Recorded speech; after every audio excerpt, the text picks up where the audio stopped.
Live.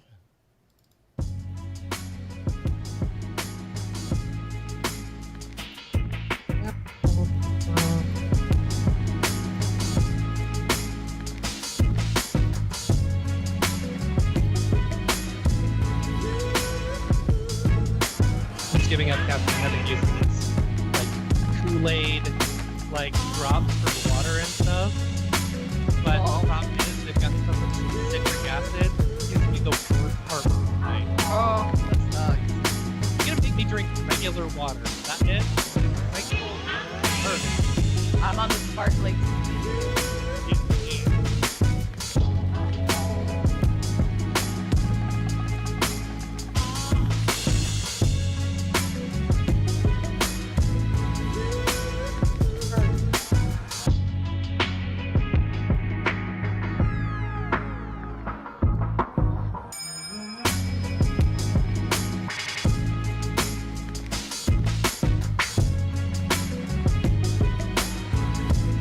Oh, YouTube, this is a great time to tell me. Really?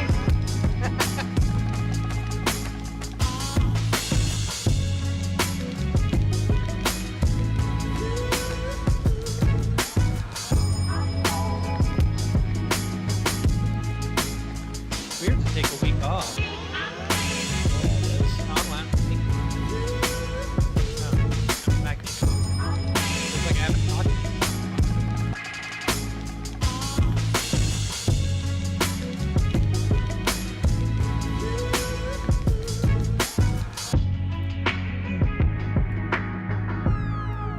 There we go.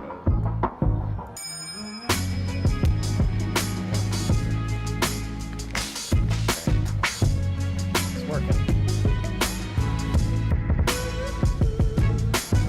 A couple more moments here. Hey, everybody. Share it on Facebooks. Did your smoothie make it yet? My smoothie has not, but the fan is getting closer to my body with every second. It's so hot today. Watch me having a stroke on your screen. Right? You go viral.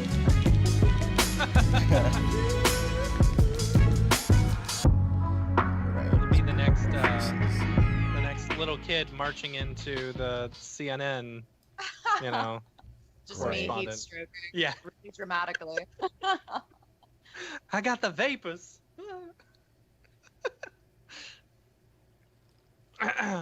All right. Looks like we're good do to go this. here. I'm going to bring up my audition and start recording. Y'all let me know when you're recording, and we'll do a little bit of a clap sync. Oh yeah. I am recording. I'm rolling. All right. So we're going to do 1, 2, 3 clap. 1, 2. Oh, wait. Oh, not yet. Oh, wait, I'm not recording. I lied. Hang Oh, on. okay. Sorry, I'm so new to Audition. What is this? Okay. Hang on, it's happening. This is why we test things. Right. I'll just name this file clap. Feels right. Okay. Now I'm All right. recording. Here we go. Right. 1, 2, 3. All right. Perfect. Good to Sure. go. All right. Of course. I get text message from people. Client changes right when the show Yeah, starts. client Yeah. changes. Literally the second we start. Love Yeah. it. A couple minutes to go over. No rush. I'm in. We'll just call it a stream, you know. Right. It was nice chatting. Right. Wait, sorry guys, I gotta go take care Thanks, of this everybody. explainer video. It was nice seeing your face for like 2 seconds. You know. All right. You good, Matt? Yeah, I'm good. All right. Everybody keep an eye on your waveform. I'll be staring at it the whole time. I don't trust you, Adobe. That is the theme. Yeah. It's always the thing. Yeah. All right, here Photoshop 2020 has been doing me dirty. Yeah. Dude. Yeah. Yeah. we go. All right, here we go. Do it. What's up and welcome to another Mograph Mocast. I'm Dave. And I'm Matt, and joining us today is one of my absolute favorite artists of all time, Blake Kathryn. Please call me Balaka.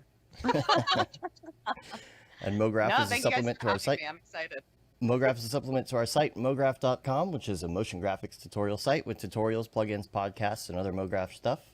And on the show, we talk about everything ranging from motion graphics to Cinema 4D, After Effects, plugins, render engines, doing business, doing taxes, being a contractor, or working for the man. You can email us info@mograph.com. Let us know what you think about the show. Questions, comments, concerns, queries, grievances, topic ideas, guest suggestions.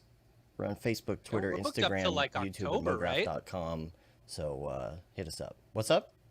We're booked until like October, right? We are booked through the end of October now. I think that That's awesome. it's not on the roster yet because it just happened. But I think the last person to sign up for October was Joey Camacho. Cool. Ooh.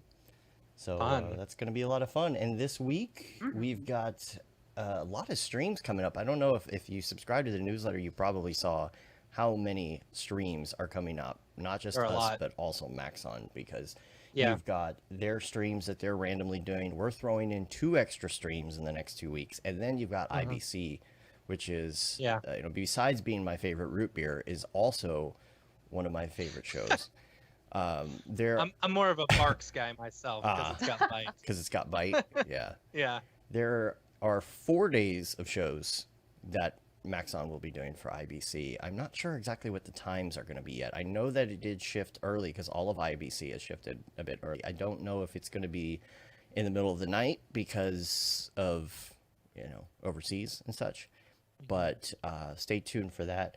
I will say that last week was a great stream, just a 1-day thing, really fun. I think I'm most excited about the Mograph Cache Effector.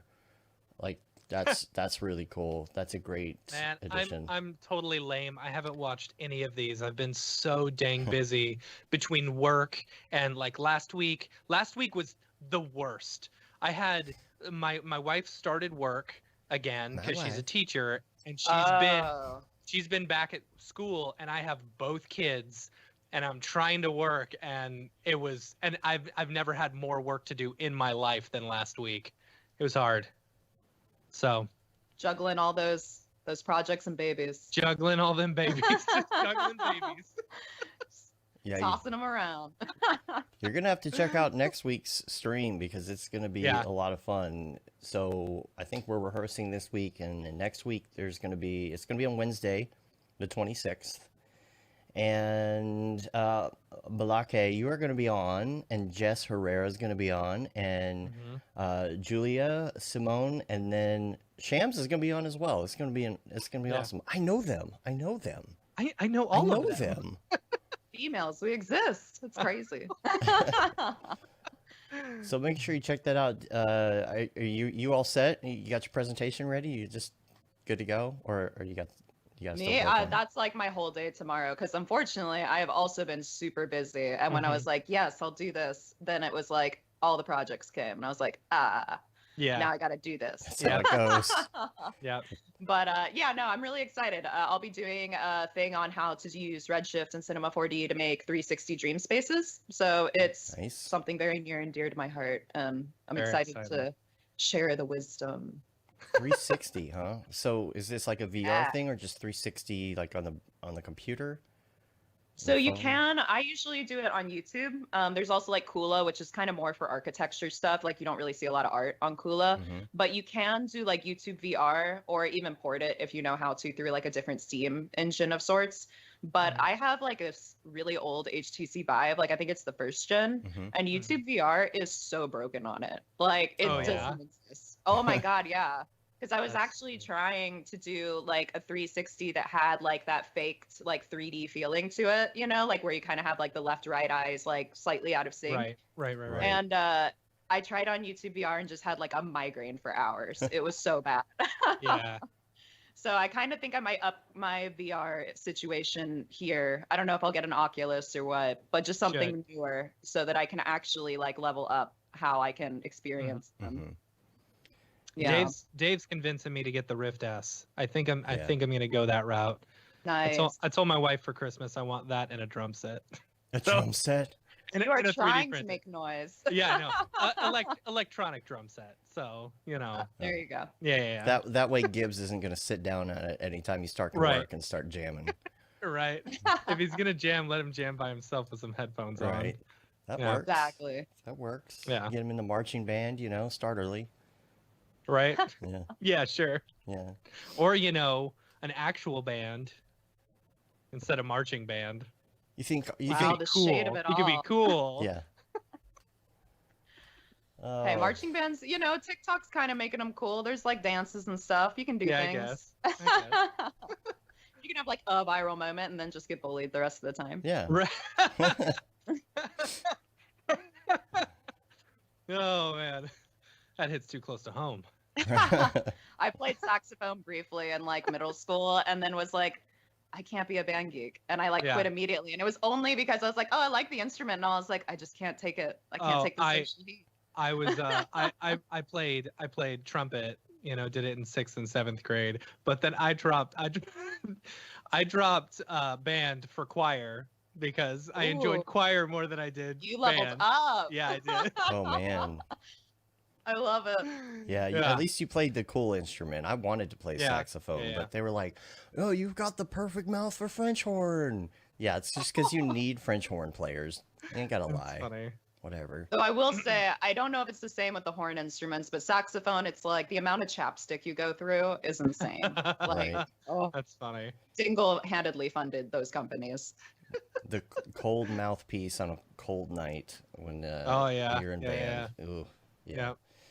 So romantic. Yeah. So the other two streams that we got coming up, though, this is technically SIGGRAPH week. This is Technically. where Yeah. they moved it to. So you can actually get a ticket and go online and see virtual SIGGRAPH. Brandon Clements is at virtual SIGGRAPH this week. So we're gonna have a SIGGRAPH wrap-up show this Saturday. Don't forget about that, man. You got a Saturday show. Oh, this Saturday? What this time? Saturday. I believe it's at the regular time, but Saturday. It's on the calendar. Okay. I have an appointment to give blood at 11 a.m. on Saturday. Oh man. All So we right. may have to push it back a little Make bit. sure you hydrate. Get nice and loopy. I Yeah. know, right? And then next not this Thursday, but the following Thursday, which is the 27th, is going to be Many Hues of Mograph Part 2, which we've lined Yeah. up. So look for social. I'm going to actually post some more info about it because I haven't really talked about it too much on the show, but we just bought a house.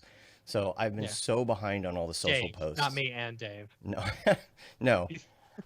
So the thing about social post is I love using social schedulers because I can get everybody lined up and put them in the schedule and not worry about it. But I'm so far behind right now. I'm just lucky to get the one post for each week Yeah. done. So I've got all of the social scheduling I'm going to do hopefully this afternoon and tomorrow. And because we've got Brandon this Saturday, we've got Many Hues, and we've got some other guests lined up that I haven't been able to even create the content for yet, like Joey I was talking about earlier. So make sure that you check that all out. Subscribe to us on our social channels and whatnot, so you can see all that, especially Instagram. I like being on Instagram. I don't like being on the Yeah. other platforms. Yeah. Really, I've become so the opposite. Instagram, I Really? feel like, is like Facebook now. I don't know. I like Twitter. You like Twitter? Really? Oh, I'm a Twitter person. You got Twitter- some like dark memes. You got some tragic news. You got dope art. The You know. dank Yeah, but I memes. feel like you have the Thank most you. haters on Twitter. Like it's the easiest place for people to mass hate you. You know, If because you everyone follow else the can wrong see their people. comments. You know, all their followers can see their comments and stuff like that, and it's like it's the easiest way for people to hate on you quickly. But also, if you're like not a bad person, it's super easy to. Right? Yeah, Matt. Like- What I like about Alright. Instagram is the fact that it's just art. You don't have to look at the Yeah. comments. It's Yeah, just that's true. art. You know, so I kind of get Yeah. away from the Facebook politics and just go look at art. It's nice. I like I it. feel like it's more so I feel like the algorithm has just become a thing though with Instagram, which has made me like have a distaste for it more, where I see a lot of the same stuff. Yeah. Yeah, Like it almost feels like my Mhm. Pinterest feed where it's like, how can I get something new? yeah. Yeah. I get that. It does I get feel that. sometimes like it's hard to push away from a certain fad style or something, because you're just Right. seeing all of this stuff and it's like everything's just starting to look the same, and you're just like, I don't know. It's hard to explain, but yeah, I get that. I like having that clean just art. It's just Yeah. like an escape. But It's a very Yeah. aesthetically pleasing experience. yeah, just Yeah. the squares, it's just a bunch square. of squares. But Grids.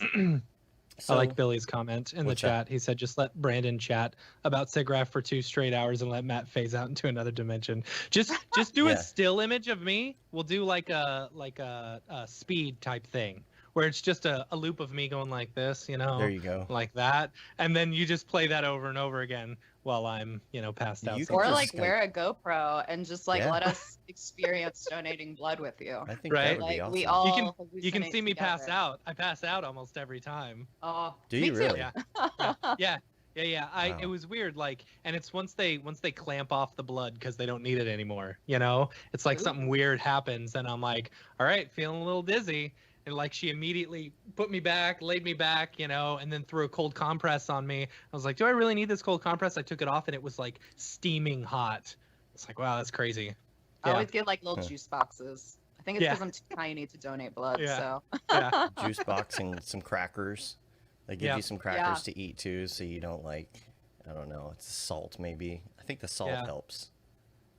I'll tell you, I felt great like a month ago after I gave blood.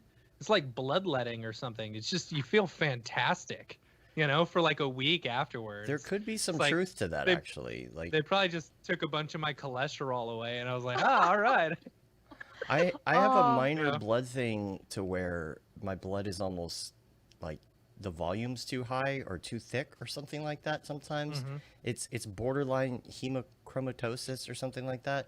So the solution is literally just to give a pint of blood every once in a while. crazy. And you feel better. You feel a little more so there might be some truth to that. I don't know. Yeah. Yeah, maybe the Yeah. who started bloodletting? Was it medieval? I don't know. I think it was like a lot of inbred Europeans.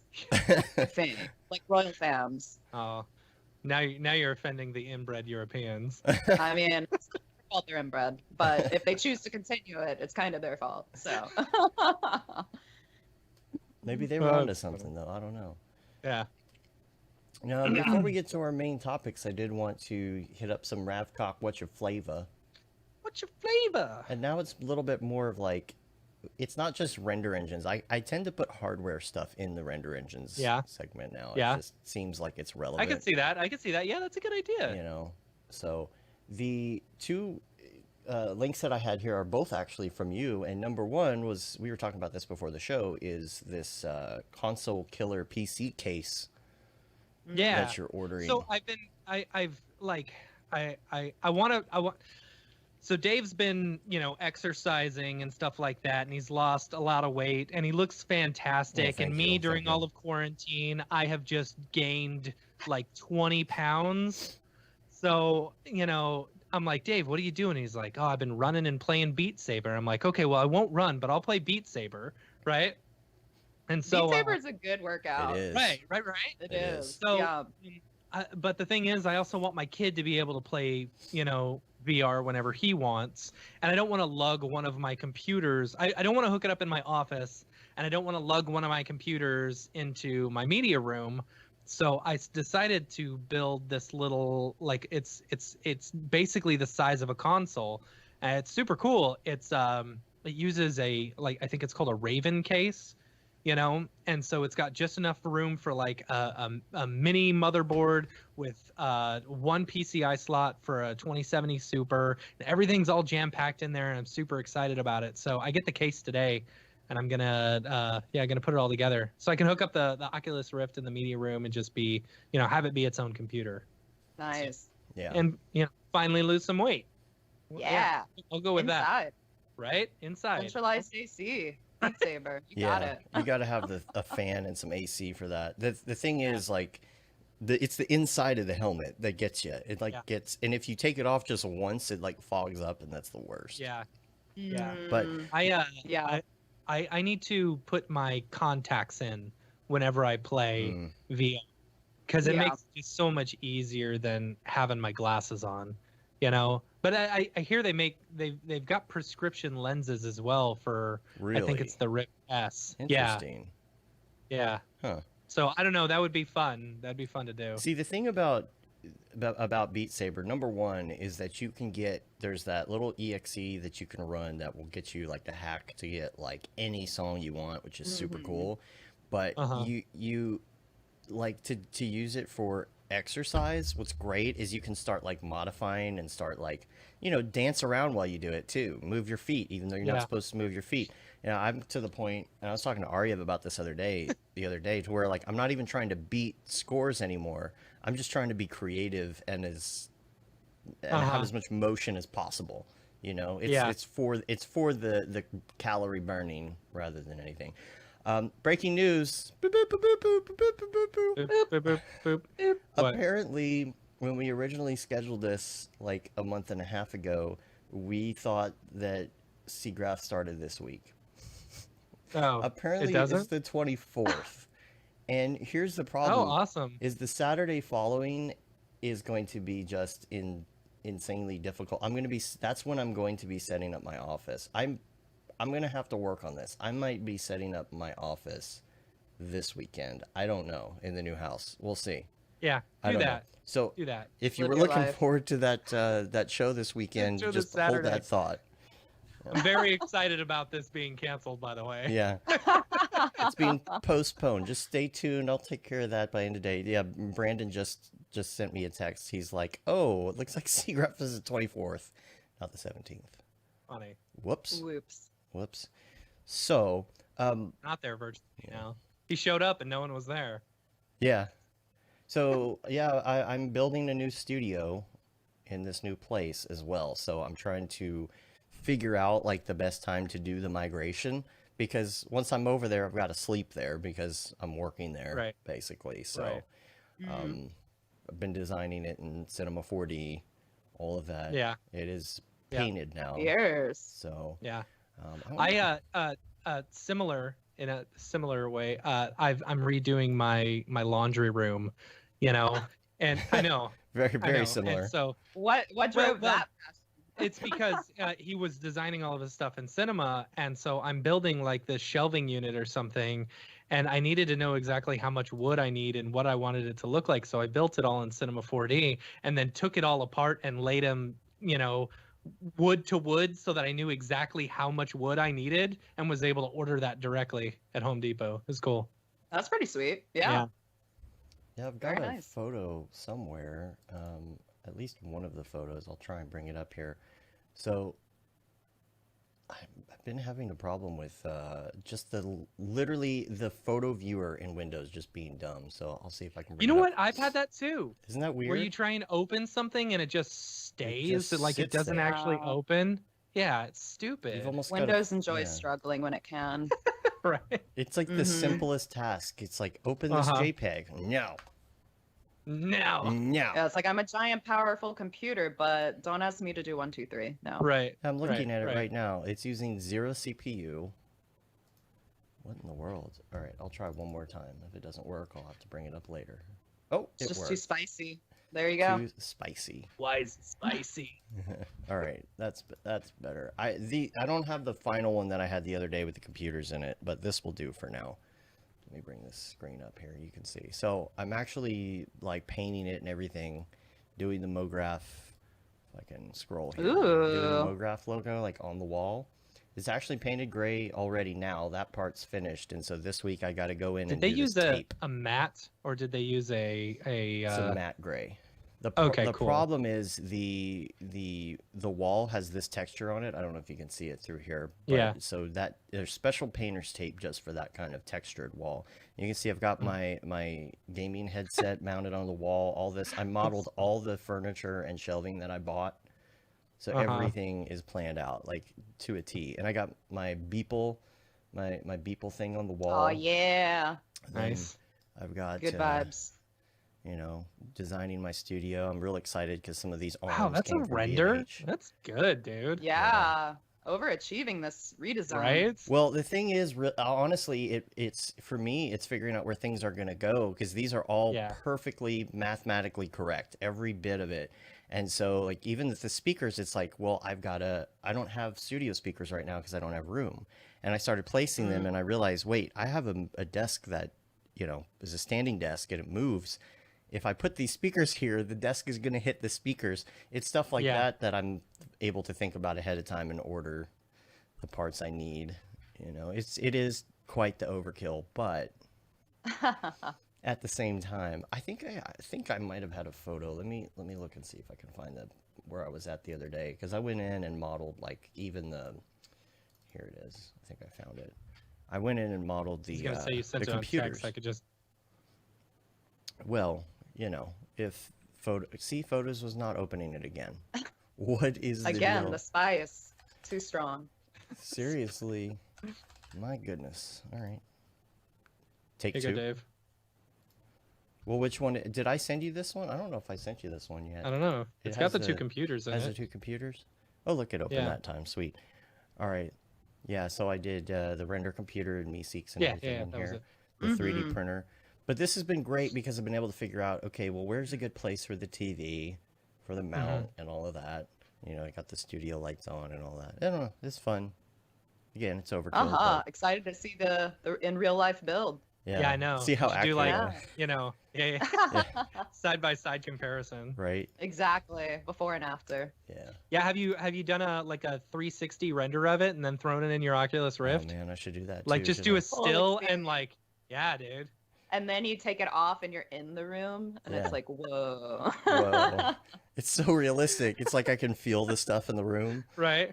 Beyond meta. Yeah. There was a dude, I saw a video where he modeled his entire apartment and then down to a T, everything, and then played games in his apartment where he was running around, shooting stuff. It was really cool. He That's created this interesting. entire game based off of, all the stuff in his apartment. So everything he touched, would be there. Yeah. That's so funny. Yeah. I must have a boring apartment. I would never model my apartment. Yeah. Props to y'all's passion. Yeah, right. Matthias is here. What's up, Matthias? He's in the Oh, chat. Matthias. Billy, What's up? Kevin. All good folks. Billy's got his Mhm. new Focus. It's looking nice. Yeah. Yeah. Ooh. So, all right. Very The sweet. other link I had in here for the hardware stuff.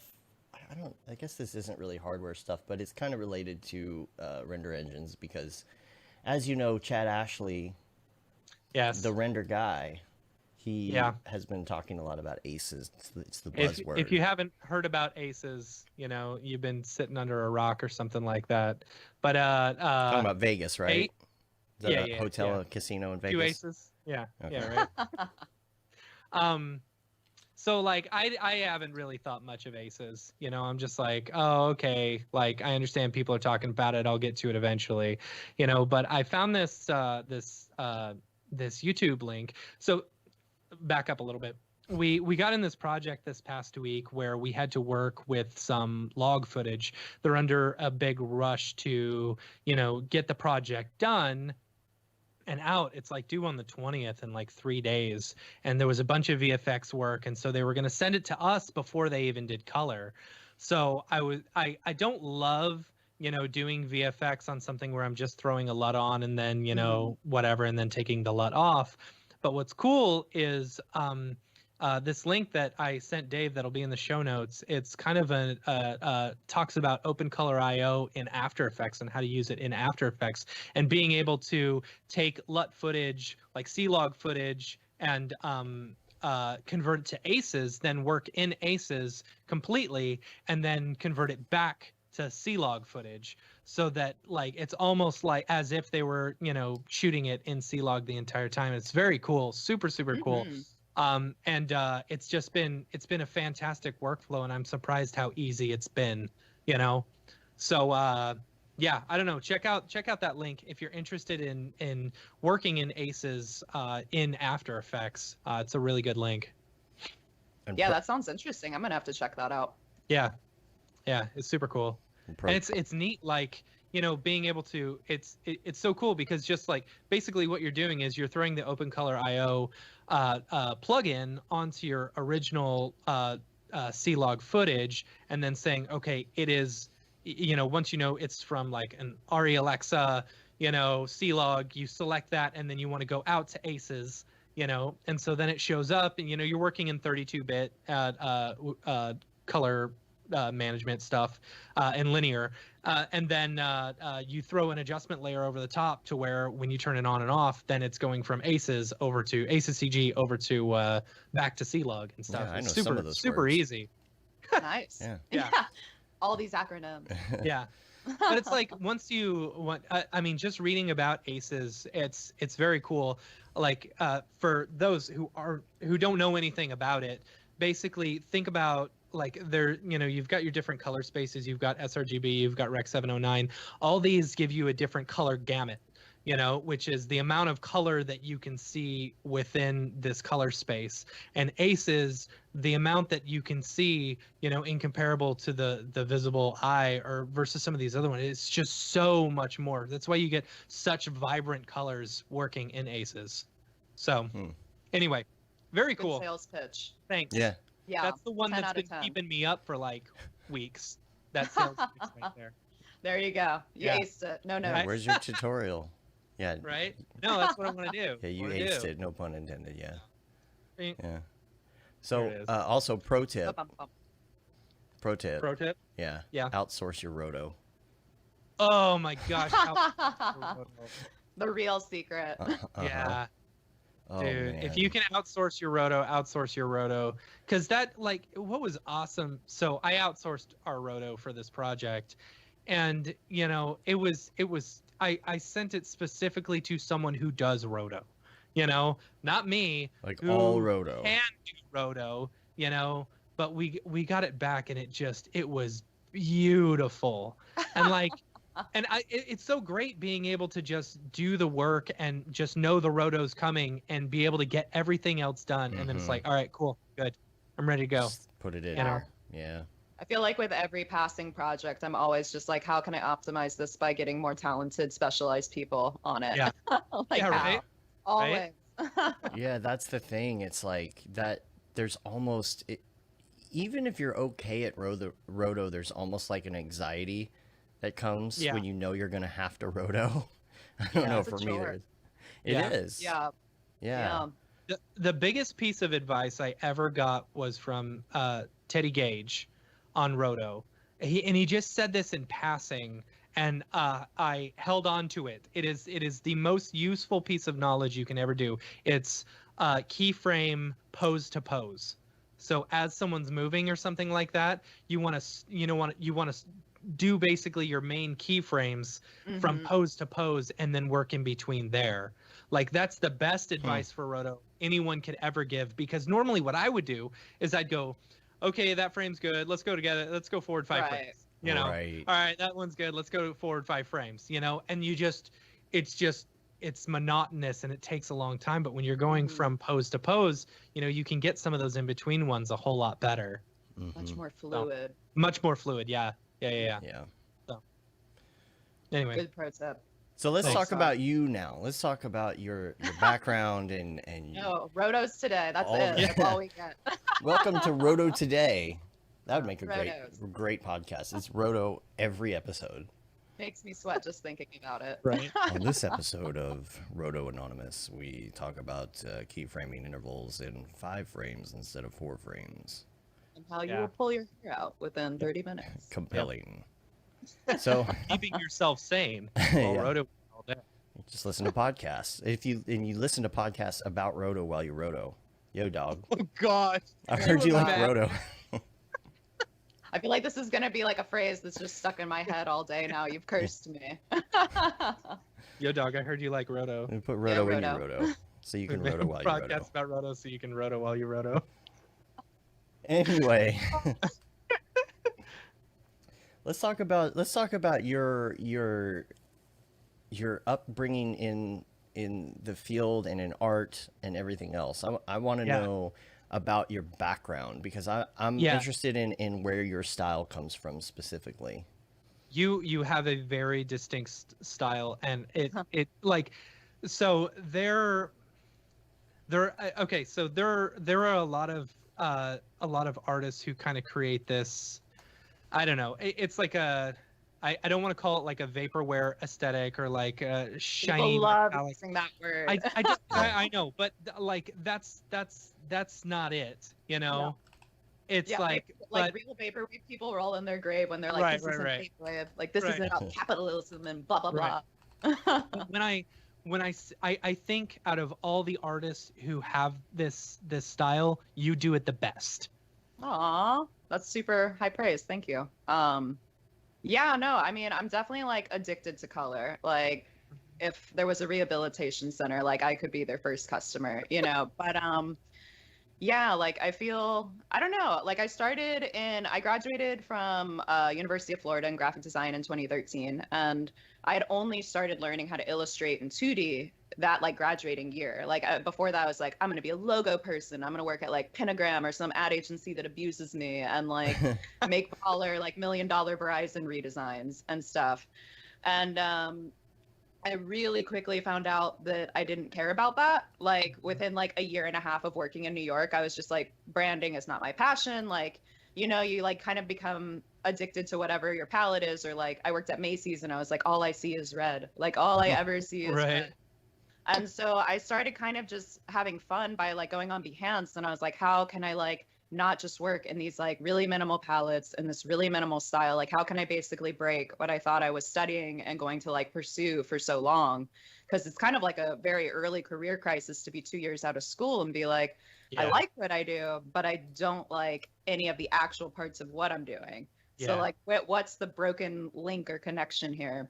And like everyone on Behance just kept tagging Cinema 40, Cinema 40. And I was like seeing lettering artists. Like I think Luke Choice / Velvet Spectrum was the early one I had seen and stuff like that. And I was like, well, all these folks have my background kind of. So let's dive into that. And then I just basically like immediately found out I loved metallics and I love colored lighting and I love working with color. And that kind of is what encouraged me to keep learning it, because the lighting and textures were what drew me in immediately.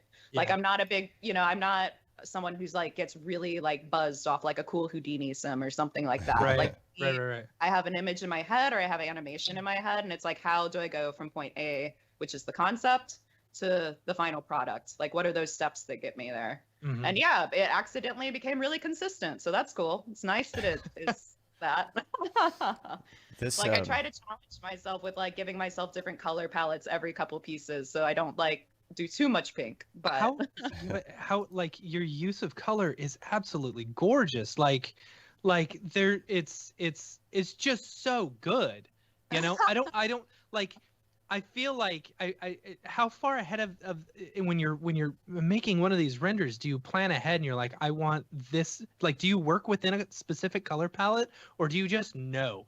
Like, you're just like, oh yeah, I need this here, I need pink here, I need green here, I need this, I need that, you know? Yeah, so I definitely start almost very much like in the sense of my graphic design background. I usually do have like a swatch, and I'm like, I'm gonna have, and they're not texture balls, they're just straight up flat colors.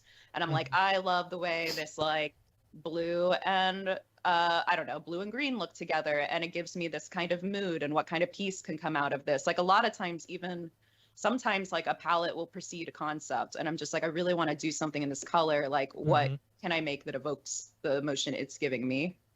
And so, yeah, it's kind of like chicken or egg, you know, it's a mixed, is that the phrase, chicken or egg? Chicken yeah, which one?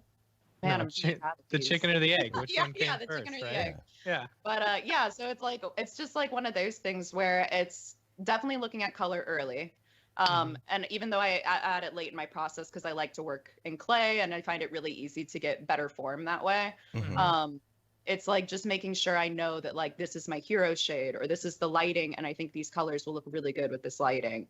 And it's just in the blueprints like off the bat. Yeah, that's what I was going to ask, because you've got the black and whites of these on the site, and you may recognize this. This is I think the beginning of the Maxon reel right now, if I'm not mistaken. And you've got the clay model, and it's amazing how much the metallics do to it. Yeah. You know. Yeah, totally. And I was curious if you do the black and white. Sorry. Yeah, so I do start with clay because also I find it's really easy to make sure you have clean geometry that way. Mm-hmm. Like working with such a shiny palette, like having bad polygons, you don't want triangulation or any of those like messy edges and stuff. Right. That it was something I learned very much in my like, I don't know, baby years of 3D. That it's like, okay, if I'm gonna go with this masochistic, like render time consuming style Right. of metallic, like I need to make sure I start really clean, like one color, super even HDRI, and just like get it all right first. And then it's like, Bob Rossen or Jackson Pollocking all the palettes on top. Mm-hmm. See, like this one right here, there are so many colors in the skin material. And my question is like, are those colors in the material or in the lighting? It's both. So for her, she was lit with yellow lighting, which you can kind of see on like her shoulders or even like where, like obviously the gold's yellow, but like it was to accentuate those pops. And then I worked a blue-black iridescent, and I just kind of did, this was an Octane project, not Redshift, but I just did mixed materials to kind of stack the complexity of how those work. And then a lot of times, especially like with this series, it's like getting just a really nice like bump in there or some kind of like roughness of sorts, so that it then creates an even more complex relationship with the lighting because it's just picking it up at different levels. Almost gives it like a wet feeling. Yeah, there was a bit on that other one. There's a bit of that roughness map, like a kind of a almost like just a grunge roughness map in there. I think I have like a lot of like dirty window bumps, and that's like dirty window bumps are like my jam. I do it on people. I do it on like architecture. I'm all about just like really messy window alphas and things like that. Oh my gosh, this one right here. That's a good old Bill Skull, our OG CG Skull boy. Man. So good. Like, Yeah. okay. So talk to me about the color palettes again. Like, when you're building a palette, like you build out these palettes and then you're like, I want to work with this palette, and then you start designing in cinema, and then you do color after it's all clay rendered done. Yeah, so a lot of times it's like, and I like have really messy sketches. Like it literally looks like a thumbnail sketch, it's like nothing really hyper detailed. But then like with those, I like basically write like a novel a page, like for a piece. And it's a thing where I'll be like, okay, like I want sunset lighting. And with that, oh my God, is this nice smoothie? Yeah, nice smoothies here. I've been waiting so long. But yeah, so I'll be like, okay, actually, I would say lighting comes before palette for sure. Okay. And lighting is probably my main passion in that realm. But once I do figure that out, it's like, what is interesting? So a lot of times, like I look at like Ghibli. I grew up with Ghibli, and I'm very obsessed with the animation studio's use of composition and palette as well. And I'll be like, okay, like how did they like get this one really depressing scene? Like what is the color relationship that's driving like this to look this way, but still be so dreamy? So I do like a lot of cinematography studies and see how that complex relationship between lighting and color influences each other. And then from there, it's just applying it to whatever I am building. So again, like I said before, sometimes the sketch comes first, but very often I'm like, I want to have this type of mood with this lighting and like these 2 or 3 primary shades. I almost never have more than 2 or 3 main colors because I think it gets muddy. And I think it's really easy to overcomplicate a piece by trying to do too much with color. Less is more. Yeah. And it's just diving in. It really it'll change completely. Like I wanted to do a green piece. Literally, I think it was like the first piece I streamed on Twitch because I just recently started streaming. And I wanted to do something with green, and my whole chat was just roasting me because 30 minutes in, it was completely pink. And I was like, well, that didn't. Like sometimes I just eat my plans completely. I love the black and white thing because it really lets you concentrate on that element without the distraction of color at first. And that's something I took away from Greg's color theory class at Camp Mograph was you're working on something, go ahead and throw an adjustment layer, desaturate adjustment layer on top of it all of a sudden and see, and look and see. A lot of times you'll throw that on top like in Photoshop and you'll be like, wow, this is really flat. And I didn't Yeah. realize that Like because too many midtones or something. and then you'd be like, Yeah, that's okay, my biggest thing. Like when I I try to answer questions when people have them about process and stuff. And a lot of times it is like, oh, like how do you get these colors? And if I like look and do a portfolio review, a lot of time I'm like, you just have like triple too many. Like you just got to peel it back and you got to like start with what you feel really strong about and complicate from there if it needs it, you know? Yeah. Yeah. Because 3D does so much, you know, like one color pieces, it's like, okay, but what's some of it's diffused, some of it's metallic, some of it's fur or hair, you know, like it all catches the environment differently and it builds upon each other. Yeah, for sure. Yeah, and That's rad. when you're going for these color schemes, are you starting by looking at just specifically palettes? Or are you looking at other pieces of work and maybe doing like a board with specific colors? Are you, I guess what I'm saying is like, are you referencing other pieces of art with those colors, or just straight up, no, this is just palettes?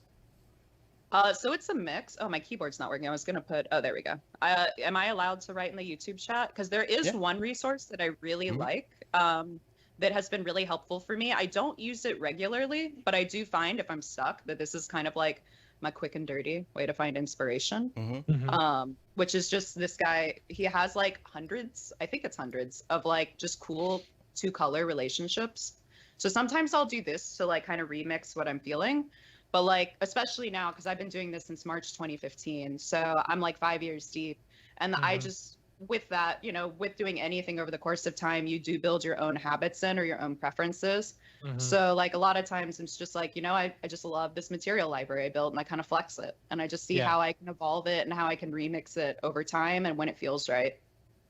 And Billy's saying something about to preserve the underlying value in Grayscale, you put on an all black 000 layer on top in color blend mode instead of using a 0% DSAT adjustment layer.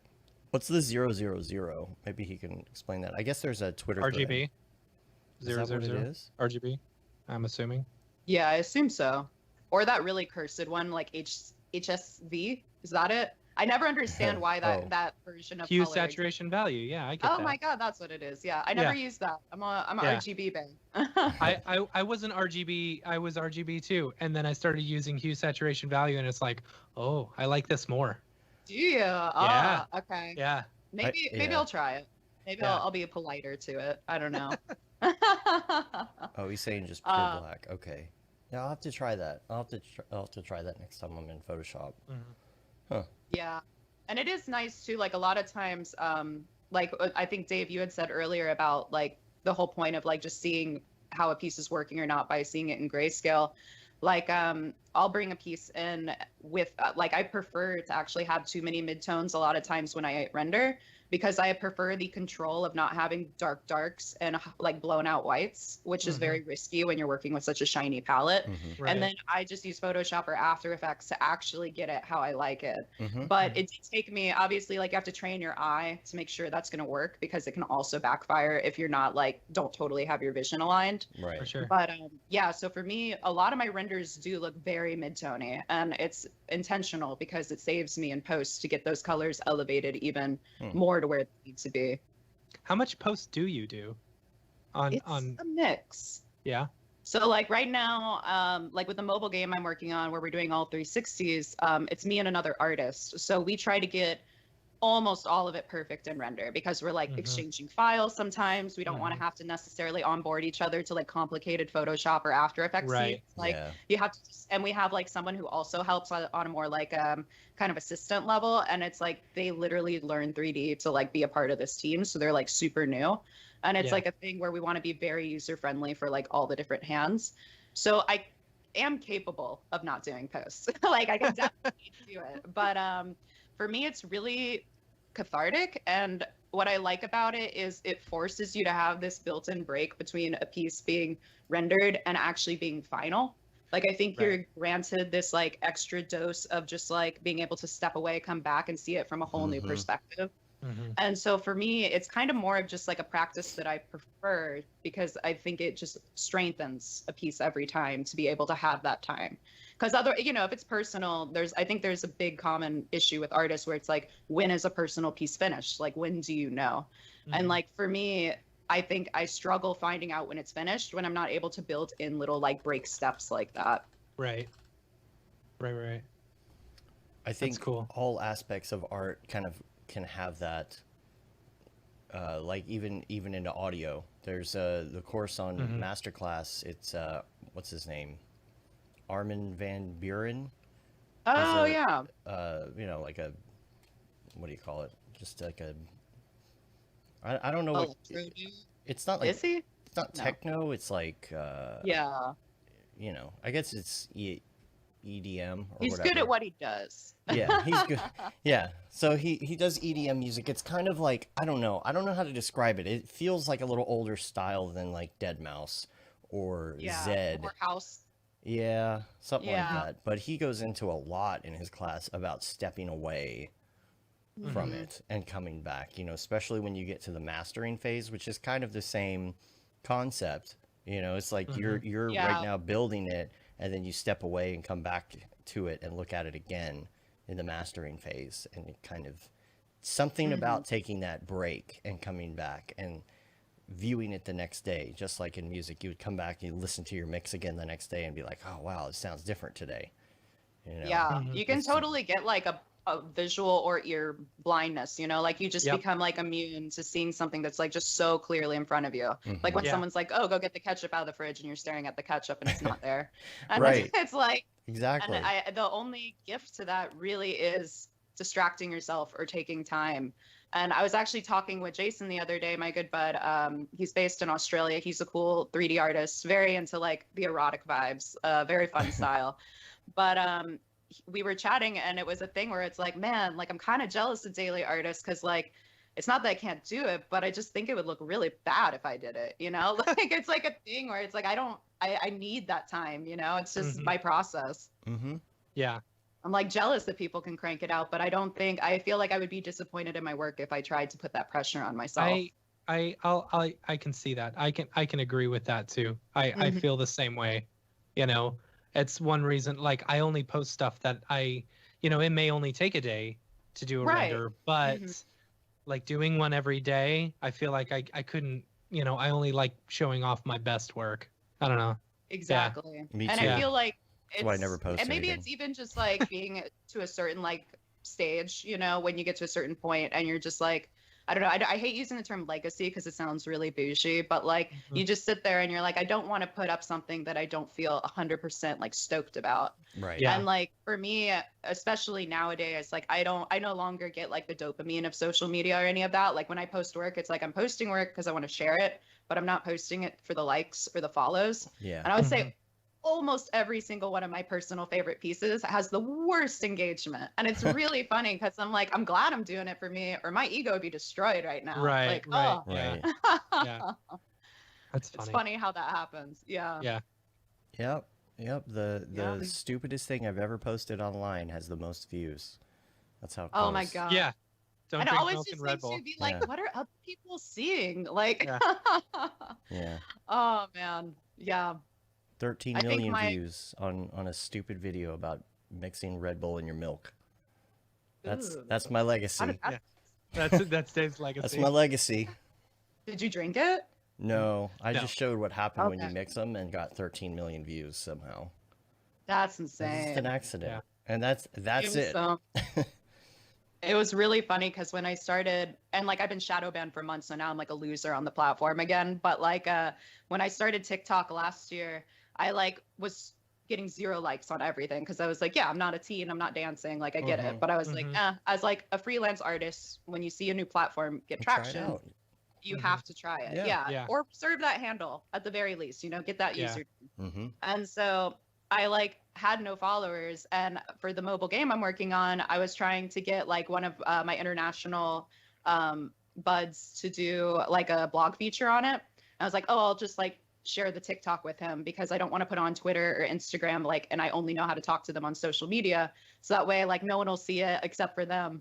And it like blew up to like 60,000 like likes overnight. And I was like, well, That's this funny. didn't work out. And then I had a company being like, I accidentally leaked an itty bit of our game, like just a little, but Whoops. my bad. That's So funny. what exactly did you get shadow banned for? Are you causing trouble?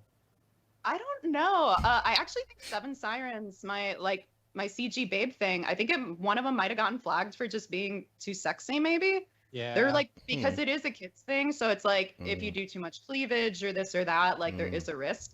But it happened like right after I was posted, I think it was Envy, who really the only thing sexy about her is she has a terrible lip job. So like I don't know how she got flagged. But yeah, so now That's it's like I funny. just don't have reach on there, which is fine. I don't get work from it. I just get print sales through it, and that's pretty much it. Oh yeah. Mm. Yeah, it's actually pretty good. It's probably the main way I make print sales is through my TikTok, which is kind of funny because I Interesting. assume children don't have money, but I guess they Yeah. do. How much? How many us about followers the- do you have on TikTok? Yeah. I'm mid 50s, like maybe Okay. 55,000. It's Cool. about the same as my Instagram, but way Yeah. worse engagement because since the first week of July, I've just been shadow banned, so I look like a Mm. loser now. Yeah, Yeah. that's okay. I'm It could be curious worse. about the prints. Tell me how that works.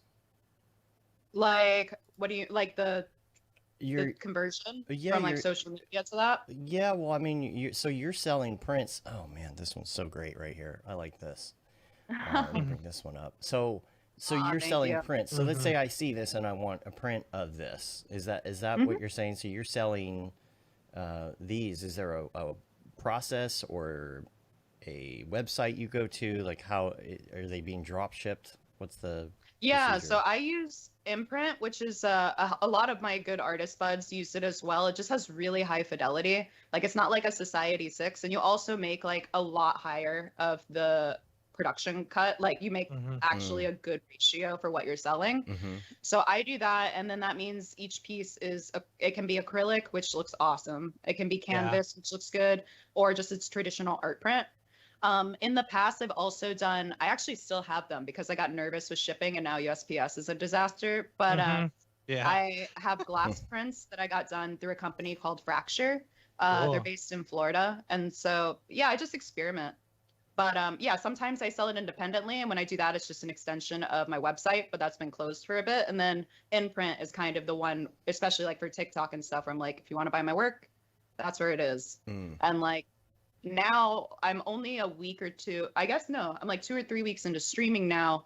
And I've also seen the return of selling prints on Twitch really high.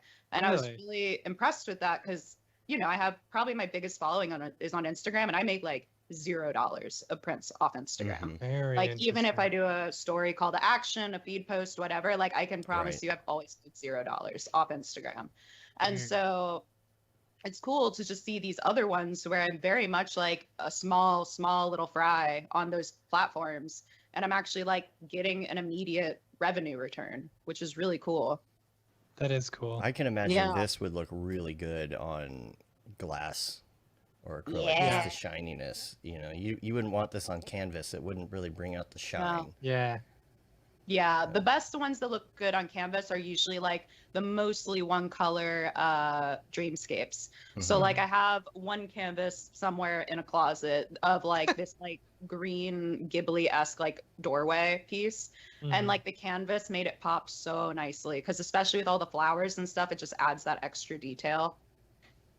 I like your font. How do you do the different font and the names? How are you doing You that? just It's Google like magic. glitchy font generator. Ah, It's like such a sketchy website. It looks like it'll give you a virus, but it doesn't. And it's cool fonts. So I It's highly funny. recommend. it's It's like probably the first result if you w- type sketchy sketchy glitchy font. sketchyfonts.com. Yeah, for real. Defont dot copy paste. Now, what about your so this is your art, so your projects, your clients and whatnot. You're freelance, I'm guessing then, or are you not? Are you full I am, freelance? yeah. Okay. I've been full freelance since even before doing 3D, since January 2015. And then I would say about February 2016, when I was just shy of a year doing 3D, I started finally getting 3D freelance work. Mm-hmm. But I didn't really become a full-time 3D designer probably till mid 2018. And a lot of that was because I partnered for US based work, but they also take international when it comes through with H Plus Creative. Shams is also repped through them. My buddy Jason is. Like, there's a handful of people, but ever since joining them, like, my income as a freelancer has increased every year, which is really awesome. Like, it's just been a really positive reach.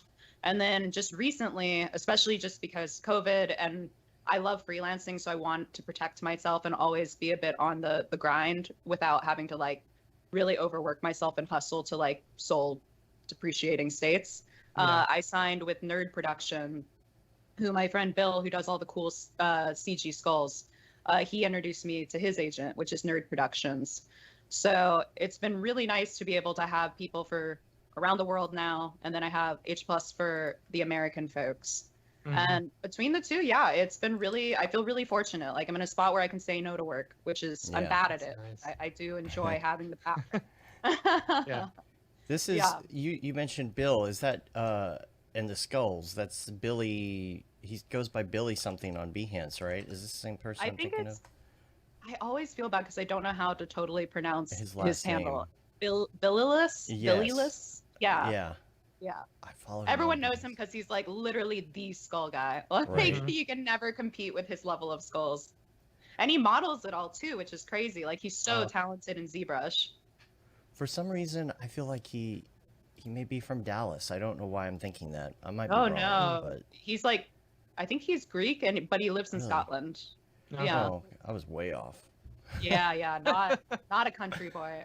But I do follow him. It's just all that. It's just his entire Behance. It's just black and gold, beautiful skulls. He has an imprint shop too. I think he kills it on there. Yeah. Because his work is like perfect to have as a print, and it looks good in like any medium. Yeah. I'm trying to find his stuff, but I'm not sure. I know it's somewhere. I don't go to Behance that much anymore, but. You know. Yeah, he killed it last year because he did the John Wick 3 poster. Oh, yeah. Which is Yeah. So it's like such an awesome mix of styles with like the blue and the red, which always looks good together. And then you just see his insane ZBrush wizardry, you know? Yeah. Yeah. That was a good piece. Yeah. For real. What type of work are you doing then? Is this people seeing your Instagram work and wanting that style? You do like other things not related? Are you doing stuff for the meal, not for the reel? What's the for the man? Right. Yeah, it's a mix. So I kind of like only do one big ad agency project a year, sometimes two, and it's because I do very poorly with high stress projects, so I really try to protect myself there. And when that happens, that's always like traditional motion graphics, like it's for a brand. Like my whole July, I didn't even know the month happened because I was just in Smirnoff motion graphics land. That's funny. Nice.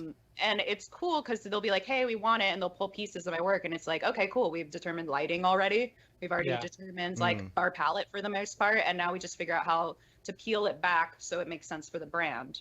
And it kind of skips a lot of steps because you're like, awesome, like you're a specialist in some degree, you know, style or tech, whatever.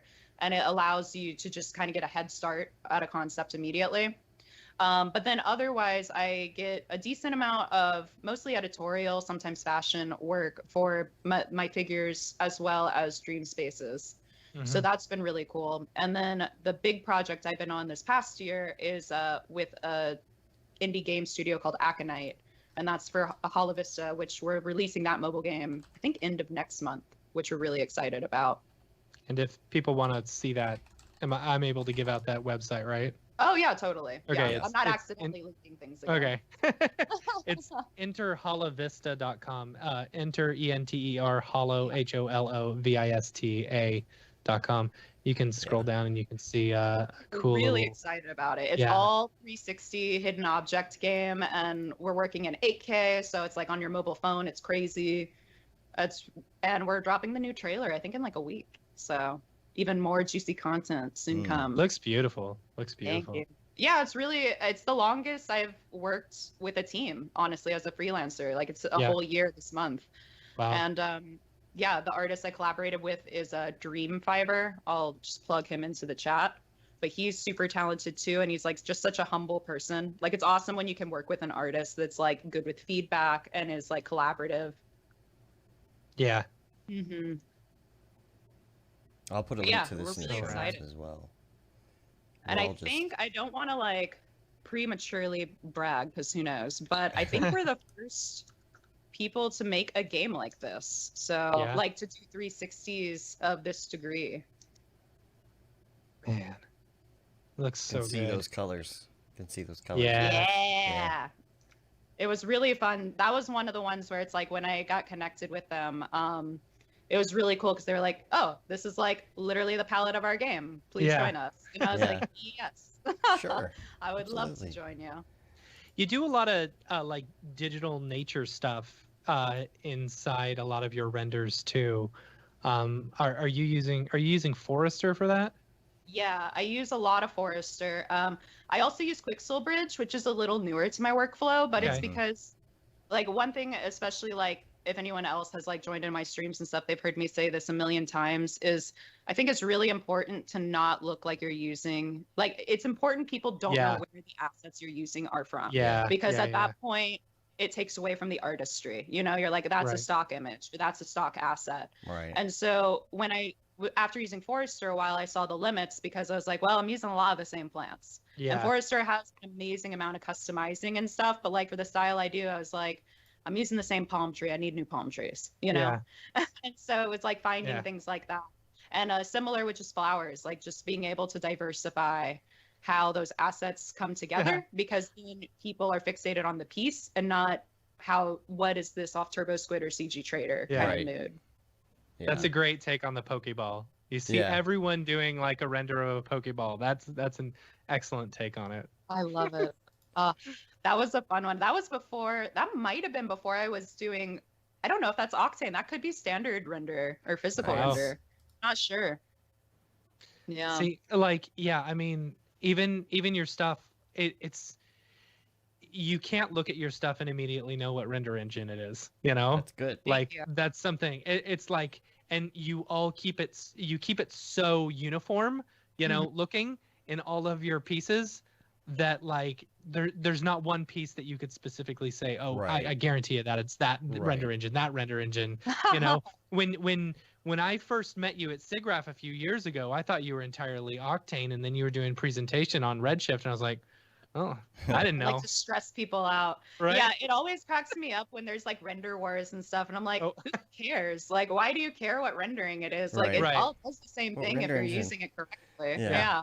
What renderengine.com? You have to. Let's start. Blender gang. Bah. There's there's the hashtag gives it away though. The hashtag in the hashtag does, But so right now my biggest roadblock, because I've been slowly learning Unreal just because I know I need to at some point. Again, like when you want to be freelance for the long haul, if you really love what you're doing, in the case like I really love what I'm doing, you have to stay on your game with programs and such.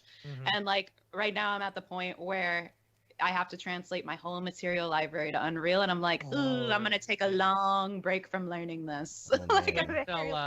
Wait until I mean, you got Octane for Unreal, and I think Redshift's working on one too, right? Is it working for Unreal yet? I think are they actually? Or oh no, they might be working on something for Blender actually. They're working. I know they're working on Blender. They may be working on Unreal too. I don't know. But sure. So if the Octane one, I assume it's still in beta testing. It's out. Oh, awesome. So actually I'll probably just start picking it up then and just use my Octane library. That'd be dope. Yeah. But when I learned Redshift last year, I spent 3 to 4 weeks, like very long time translating my whole Octane library to Redshift. And it was like a thing where it's like, again, you don't want to be put in a corner by being like, it's this program with this asset. Right. Because then I feel like it just handicaps the experience of what you're creating. There's something to be said about looking like 10, 20 years in the future on software, you know, like the Unreal stuff and just maybe it's not going to be here really quick. Maybe it won't be what you think it's going to be, but just thinking a little bit ahead of that, I think helps a lot. You know, you don't want to be that person 20 years from now that's still working in Lightwave just because. Yeah. You know? Yeah. Yeah. Still doing flash animations or whatever. Yeah, and there was like this vibe back in the day. I don't know. I think Matt, you might remember this. We were working at that awful studio together back in the day, and everybody we were interviewing was kind of on the cusp of people coming off of 3D Max and going to cinema. So there were some 3D Max people. There was a lot of cinema stuff going on, and I feel like every once in a while we get somebody come in for an interview, and they wouldn't know cinema, and they wouldn't know After Effects, and they wouldn't know even 3D Max, and they would mention some obscure program that they use. And I remember thinking, I don't ever want to be that person that is stuck in that one thing.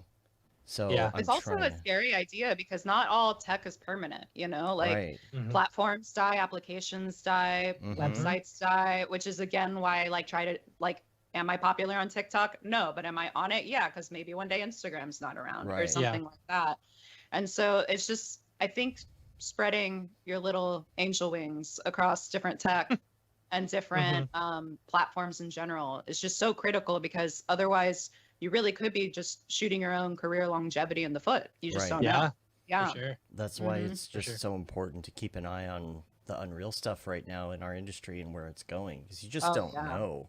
You know, I mean, like tomorrow, I woke up to that Unreal 5 trailer, like what was that, back in like May or June? Yeah. And I like just remember like my jaw being on the floor all day, and I was like, I have never been that blown away by a teaser. You know, like not like it's still in development and it looks amazing. Yeah. And that day I spent like $100 and bought a ton of different tutorials so I could start learning it. Yeah. But it's not too difficult. It's really I haven't shown anything on it, but like my big reason for doing it is I do love creating these immersive environments. And it's so annoying to create an environment that I'm seeing in 3 dimensions, but I can only export it for a flat experience, you know? Like it's just scrolled and you can't actually look around or have that feeling. And when I do these 8K 360s off the game, like for my personal work, it's like, okay, that's cool, but doing a high res, high fidelity material, tons of polygons, 8K render, even optimized, takes a really long time for a single still frame.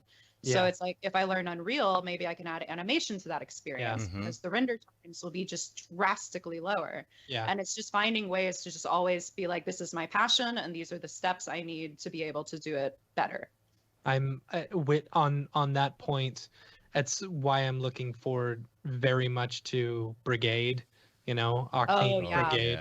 It's going to be, I mean, just being able to do that all in real time. And then think about it. You build all your stuff in Octane materials and then export that out for Unreal, you know, in Brigade. And it's like, that's a game changer right there, you know? And that's also why it's like good to not be like oddly loyal to a certain program. Because it's like, if I was like Redshift or Die, then okay, great. Now I'm not benefiting from a program I know, Octane, because I'm just being like stubbornly a Redshift person, you know? So it's like fluxing between what you need to make it work is the best. Tokyo Megs. So I wouldn't wish translating material libraries on anyone. It's my wish. That's eventually everything is going to get universal. You can feel it coming, and it's going to be so much better. I think especially with the stuff that Otoy is doing right now, where, you know, especially being able to translate Arnold shaders into Octane and stuff, it's That's like awesome. universal. Like once you're able to do that all in universally, it's gonna be insane. Tokyo. Like I think it's a Qixel. Sorry, not to interrupt. I think it's a Qixel quote on their like website, so it's probably really like dumb to quote Qixel, but they say something like, it's like, we create these assets so you can like literally create, like you don't have to create things that are not exciting to create, you know? And that's so important. Tokyo Meg says somebody was on LinkedIn saying Lightwave users are being discriminated against in the business, and it's like, are they? Like, I understand totally being in a program. I am immersed in Cinema 4D all the time, and so I don't want to touch anything else because I'm like, it's not Cinema 4D. But you do have to I don't mind that. If Mhm. like honestly, when I was the last real job that I had, they wanted me to use 3ds Max as well. I was like, I mean, it's fine, I'll learn Pretty it. good, I guess. A lot of the principles are exactly the same, Just a different language. That's really exactly. it. Yeah. Yeah. That's like me with Blender. It's like I'm not switching my main generalist program. Like that is C4D till I die, baby. But like Right. it is, but it is a thing where it's like sculpting in Blender is a lot better right now. And so why would I not do Blender for some things? And like my bud taught me, he was like, oh, Booleans are like really clean in Blender, and you like don't destroy like the polygons and stuff. And I was like, that's amazing. Like I'll use whatever I can to make things as efficient and as good as they can be. Yeah. Mhm. Yeah. Yeah. But yeah, it's always funny though. I do miss in real life hangouts, like at like Oh, events like yeah. SIGGRAPH and Yes. stuff though, because sometimes Yes. you meet people and they're just like, no, it's one way and it's Yeah. always one way. Yeah. It's Blender or you die. Yeah. Yeah, you Yeah. don't get to do that fun meet over drinks and argue Yeah. about the best engine thing. It just Oh feels my different. God. I think it was at one of the after parties at SIGGRAPH, I'm pretty sure. Maybe it was at Control Z, but I was like hanging around with like some 3D people I hadn't met before. And they like were jokingly at first talking about like Octane versus Redshifts, and then like a beer got drank, and then it got a little more passionate, and then it like escalated, and I'm just like slowly Homer Simpson's like repeating. Into the bushes. Yeah. Yeah, like I can't do this. Oh my God, but it's all fun. I miss it. Yeah. Matt says he can't get into Unreal because the interface is so ugly. It's pretty ugly. Over opinionated Unity user. That's the thing. I was getting into Unity because it felt more like Cinema 4D before, and that's why I liked it. But Unreal I don't is know. just. I haven't opened Unity. But I've I'll say opened Unity, and Unreal. I don't Unreal think it's isn't like- that bad. I think it was Yeah. fine. Like it. Everyone's like, oh, Unreal's so hard. It's like it's such a confusing thing. And when I hear that, I'm expecting like ZBrush interface. Yeah. You're expecting Where I can't Houdini. figure anything out, right? Yeah. ZBrush But gets it's like a gold medal for how hard it is. Like, wow. so true. And it's Um, just like it's like, but like honestly, Unreal wasn't that hard. It wasn't. It like Yeah. I've been going through Jonathan Winbush's course that we're hopefully releasing soon, and it's like Not out yet. I keep waiting yet. to buy I know. it. I Let know. me throw We're money so at it. close. We're like 4 videos shut up away. and take my money. I just got Yeah. another Dropbox thing of more videos today, so we're like a couple videos away from being done at this point. Yeah. So close. So and like it's like within the first day, it was like I felt really comfortable in Unity, Mhm. and it's Unreal. Unreal. Like, Unreal, that's Yeah. what I meant. Yeah. They both start with a Sorry. U. That makes it worse. I know. Yeah, like for me, I bought an ArtStation course. I forget the artist's name, but if you look on their marketplace, you can find it really quick. And it was basically like how to use Unreal for concept art. And I was like, this is explained in the exact way I work, which is Mhm. perfect. And what's funny is I like bought the course knowing that it wasn't Cinema 4D to Unreal. I think that it's 3ds Max to Unreal. But it Yeah. was like a thing where it's like that doesn't matter. Like the workflow is the same. Right. Yeah. And it taught me really well because sometimes you watch these tutorials and they're just not speaking the language you speak. So it's Mhm. they're explaining something so simple, but it feels complex because it's just Yeah. different dialogue. Mhm. So that was really helpful for me. And it was like a thing where I was like, yeah, within 4 hours, I can navigate the interface. Yeah. Can I create anything? Not really, but I can navigate it. Yeah. Yeah. I think I've done enough intro to Unreal and intro to Unity stuff at this point where that's about. It's just funny because I forget a lot of things, and then I kind of have to do this whole start over thing, and each time I'm learning the interface again and again. So Yeah. I'm hoping that will leave an imprint on me eventually, so I can maybe take it a step further.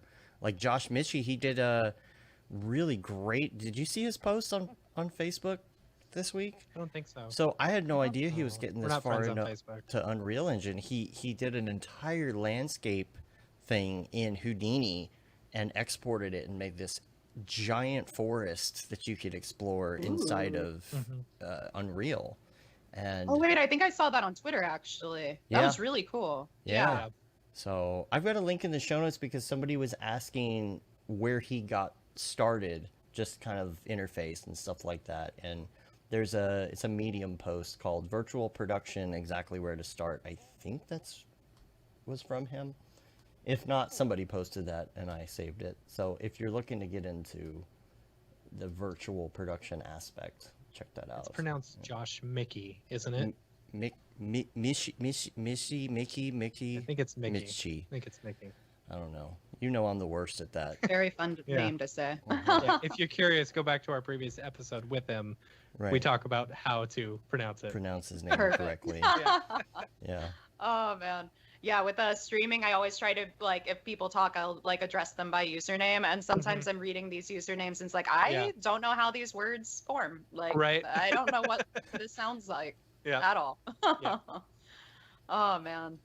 But yeah, it's cool. It's really inspiring to see what's, I think is my favorite part when you get blown away by a piece and all the artists hop on it, you know, it's just Yeah. everyone's learning. So they're experimenting more. And it's Yeah. really creates these such cool, like unique experiences because it's them also just like putting together different pieces of the puzzle and figuring out for them.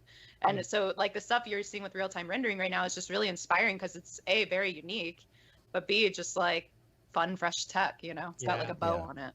Totally.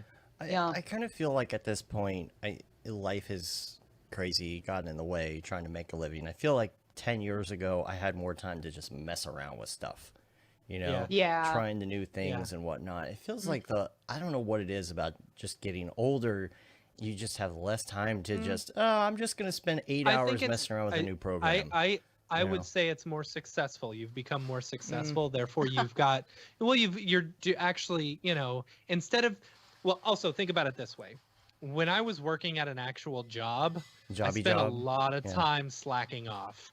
I Yeah. tried to get in as much slack off time as possible, you know, because I was getting paid for it and I didn't care about, you know, anything like that. Mhm. But now, you know, freelancing and working for yourself, it's like you got to be out there and kind of, you know, doing the grind. Time is money.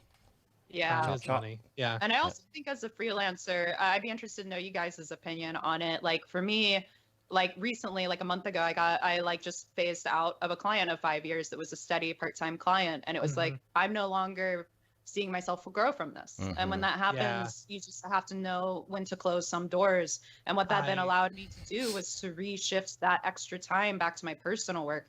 And I was like, wow, I haven't felt like I've progressed in my work for like 8 months. And in the past month, I feel like I almost made up for that, you know? Yeah. I still have some of those really old clients, like ones I've had for years, but I don't do their work anymore. I pass it off to someone who's a lot cheaper, you know, and I can still make some money on. Everybody wins. Honestly, yeah, then you're basically like a recruiter, which isn't that bad. Yeah, if the work is good, the work is good. Yeah. So, yeah. Like the coin I mean, guy. it's definitely not work that I want to do. Right. No, Coin Guy's not around anymore. No, I well, had that's to what's fire. funny because we were talking to Ri-Fi one day and we realized he was working with Coin Guy. Yeah. Like, it's so funny. It sounds like a cryptocurrency person. No, it's actual gold and real? silver. Like Yeah. this guy is a full-on numismatist. You know? Numismatist. What does that Yeah. What mean? does that mean? Coin collector. Someone who Literally. appreciates. Yeah. Wow. Coin collector. That's where I Good learned for it from. them. Do you have Yeah. one of That's those like word numerology calendars? people. What? So do you have one of That's those word of word the day calendars? toilet paper. What? Today's word of the day toilet paper. Oh. Today's Oh. was numismatist. That was the word of like the month of April when none of us Right. had toilet paper. Right. So Yeah. I'm sorry, my vocabulary has so stopped. it was so bad, the toilet paper crisis in LA, that my parents from Florida had to ship me some. 'Cause Oh, my that's gosh. oh funny. my god. See, I got lucky. Like my brother has a bunch of he works directly with people in China, and they were sending him videos of like the malls and stuff like that. And they were saying you better be prepared. This is big. And so I totally shrugged it off. I was like, whatever. He told me, he's like, you need to go. You need to get 2 weeks worth of supplies and just do it. And so Yeah. I did. I went out and I got, you know, a big gigantic thing of toilet paper and a whole bunch of food. And then 2 weeks later it hit. And It hit. we survived on toilet paper until toilet paper was back in stock Mm. You were a king that month. So many King, people yep. envious. on my toilet paper throne. It actually made me get a bidet, so now I have a bidet. So did I. Bidet gang. Yeah. You I wouldn't love believe it. how many people recommend bidets on this show. More Yeah. than you would imagine. Really? Yeah. You would Honestly, it's all people of taste. Yeah, so, I know. Yeah. We like to be clean. Oh my What can I God. say? You know? right? I love it. Oh man, That's that's funny. funny. That's so good. Yeah, it's been interesting. I feel very fortunate that my work was really dry for a lot of this year. Like and luckily Yeah. a big ad job or two came in. I was But, gonna ask you if you slowed down at all because of coronavirus, because I feel like a lot of us did. At the beginning, I was like, I have way too much free. And then also it was like, oh, I have free time. I can do personal work, but I was depressed by everything in the world. Right. So it's like, Everything can't Right. is so create depressing. anything. Yeah, Mhm. and so I was just I think I was just horizontal and watched anime for the entire month of May. like that was like all I did. I watched like Demon Slayer, Hunter x Hunter. I went through it all. But then it was like a thing where it picked up in May. I guess maybe everyone canceling photo shoots and video shoots, like realizing it wasn't just a 1 or 2 month thing. And now like me and a lot of my buds being in LA are in post production. Like all of them that do either CGI or After Effects or 3D, we're all just like very booked. And it's been interesting to see that because it was so bad at the beginning. Mhm. Like Yeah. I made $0 in May for sure. Yeah. But There was Yeah. one month that was like really, really low for us, and it was during a month. It was like March or something, and March or April, one of those months. And it's normally a month where we're starting to ramp back up, Right. Uh-huh. and like because January and February always Mhm. suck, you know. But it's like we should be ramping up now, and we're not ramping up, Right. and I'm starting to freak out a little bit. But then all of a sudden, it just in the past. Let's see. July was really slow, I think, or maybe it was June, one of the two. But then now it's just like People are coming back. we're getting lots of work. And- yeah, lots of work. it's been Yeah. it's definitely been a thing where it's like I've tried to say yes to exciting things because you know Yeah. make money and make cool work, like woohoo. right. And that's just lately it's been like I can't say yes to everything, which Yeah. then it's nice because I can refer them to other people, you know, spread Mhm. the wealth and stuff. But it's been crazy to go from literally 0 miles per hour to like full Yeah. on Lamborghini speeds. Right. Yeah. Yeah, we were talking to Bart and Damer about that yesterday. I guess you know, Yeah. just in general, it does feel like the industry's picking back up, and so, Yeah. Yeah. And Matthias It does agrees feel in the chat. I guess everyone's just getting used to working from home. Yeah, You can still run know. a business with everyone working from home. I've you know? trained for this. I've been working from home Right. for 5 years. I'm ready. Right. yeah. I think that's Right? part of it is that our industry's coming back quick because the work still needs to be done, and we're Yeah. pretty much almost all equipped already. So Yeah. it hasn't phased us the way it hits other people. And Yeah. Matthias does Yeah. agree, bidet 100%.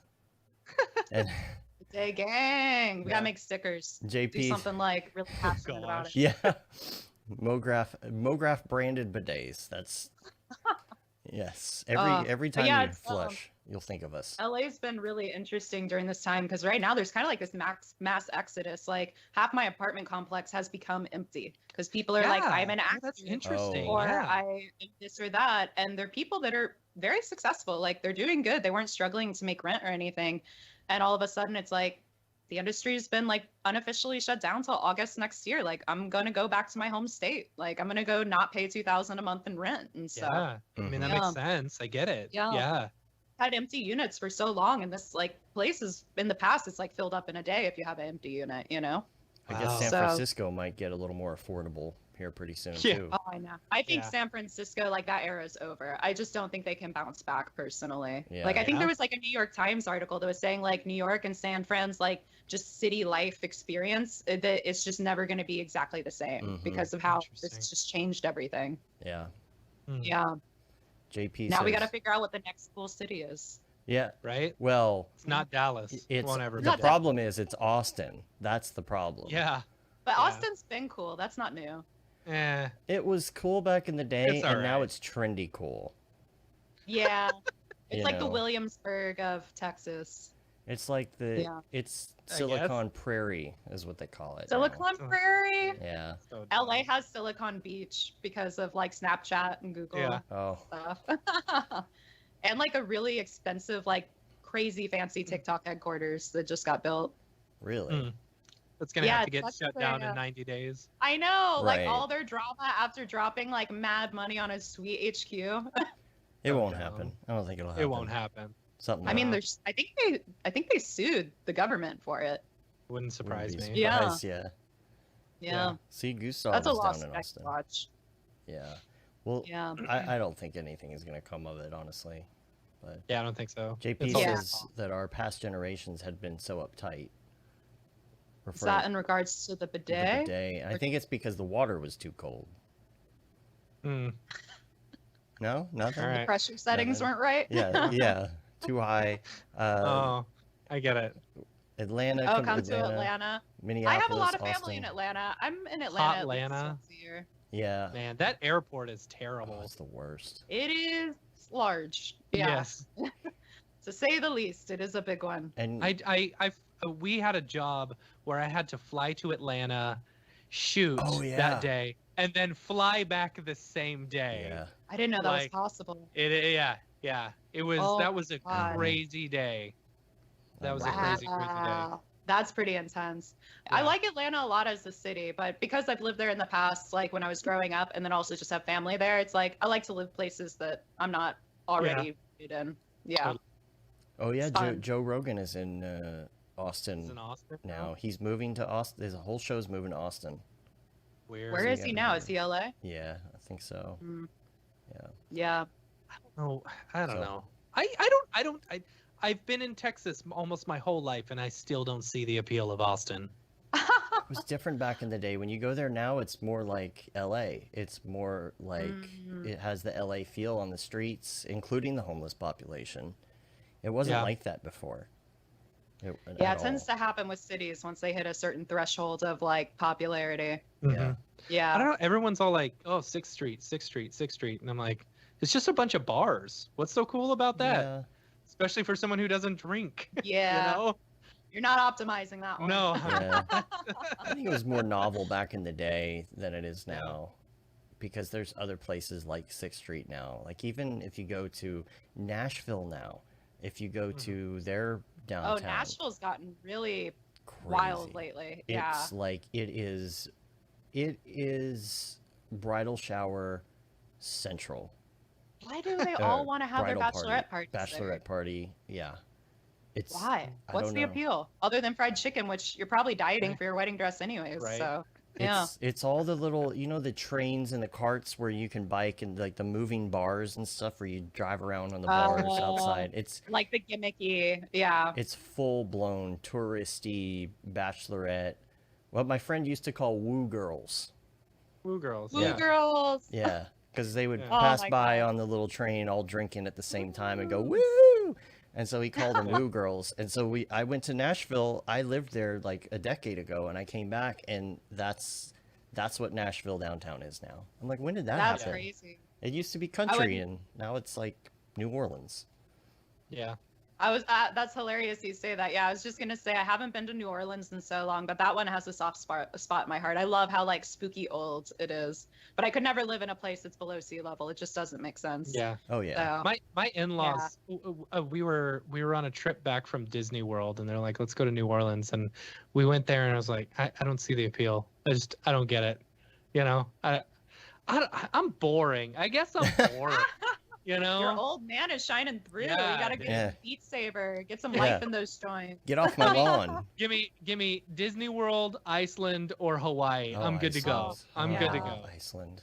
That was the Or actually DC. my DC, like I love closest DC. my closest friend lives in Hilo, Hawaii. So right before the pandemic, I got to spend like 15 days Nice. there, and it was That's like a awesome. thing where I was like, I get it. Like this is extremely peaceful. And then you just like going from any city to Hawaii area, you're like, I am breathing in poison every day. Right. Oh my God. Like the air quality is amazing out here. I have never been more relaxed in my life than when I went to Hawaii. Oh, I Of know. course, it also probably had to do with the fact that I had just quit my job and started working, me and Dave together, and so we didn't have any stress or any work Right. or anything like that. It's like I knew Dave had it under control. I didn't have to work. It was the best thing ever. Oh, that's great. Got Yeah. you covered, bro. Got you Right. covered. Yeah. Nature all the way. Yeah. When this is Right. over, I want to just like lounge in Costa Rica and like chill with Right. like some monkeys that are beating me up for a week. Yeah. You're gonna see the travel industry explode once people Yeah. can travel again. Yeah. Yeah.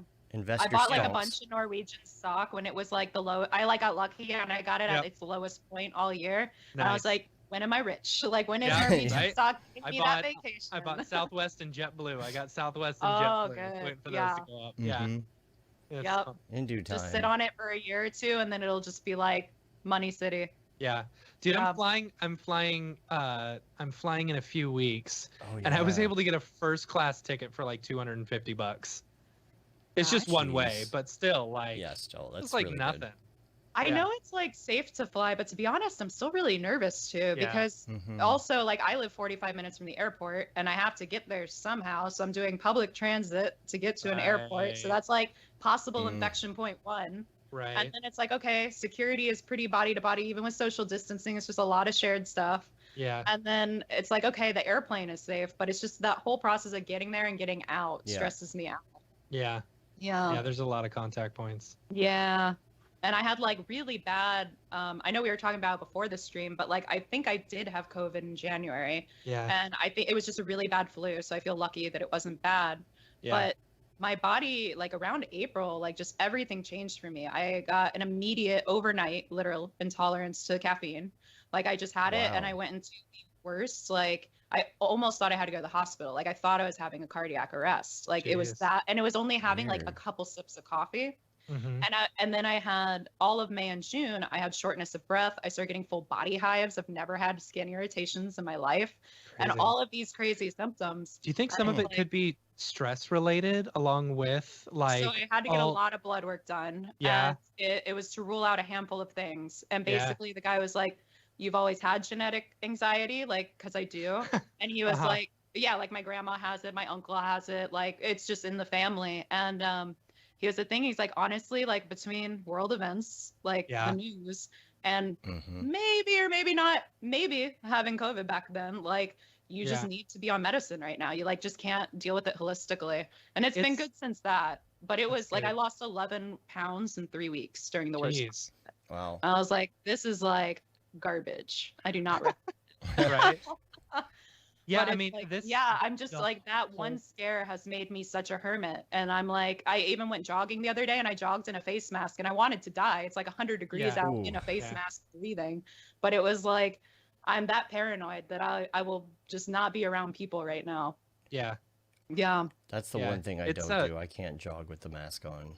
But no one's Oh, around it's- me, so, you know. This Yeah, whole that's situation good. is hard. It's so depressing. Yeah. Like I No, get the let's talk about happy anxiety. shit. Like it's I have, and you know, like I have broken down several times where I'm just Yeah. like, this is too hard. I can't do this.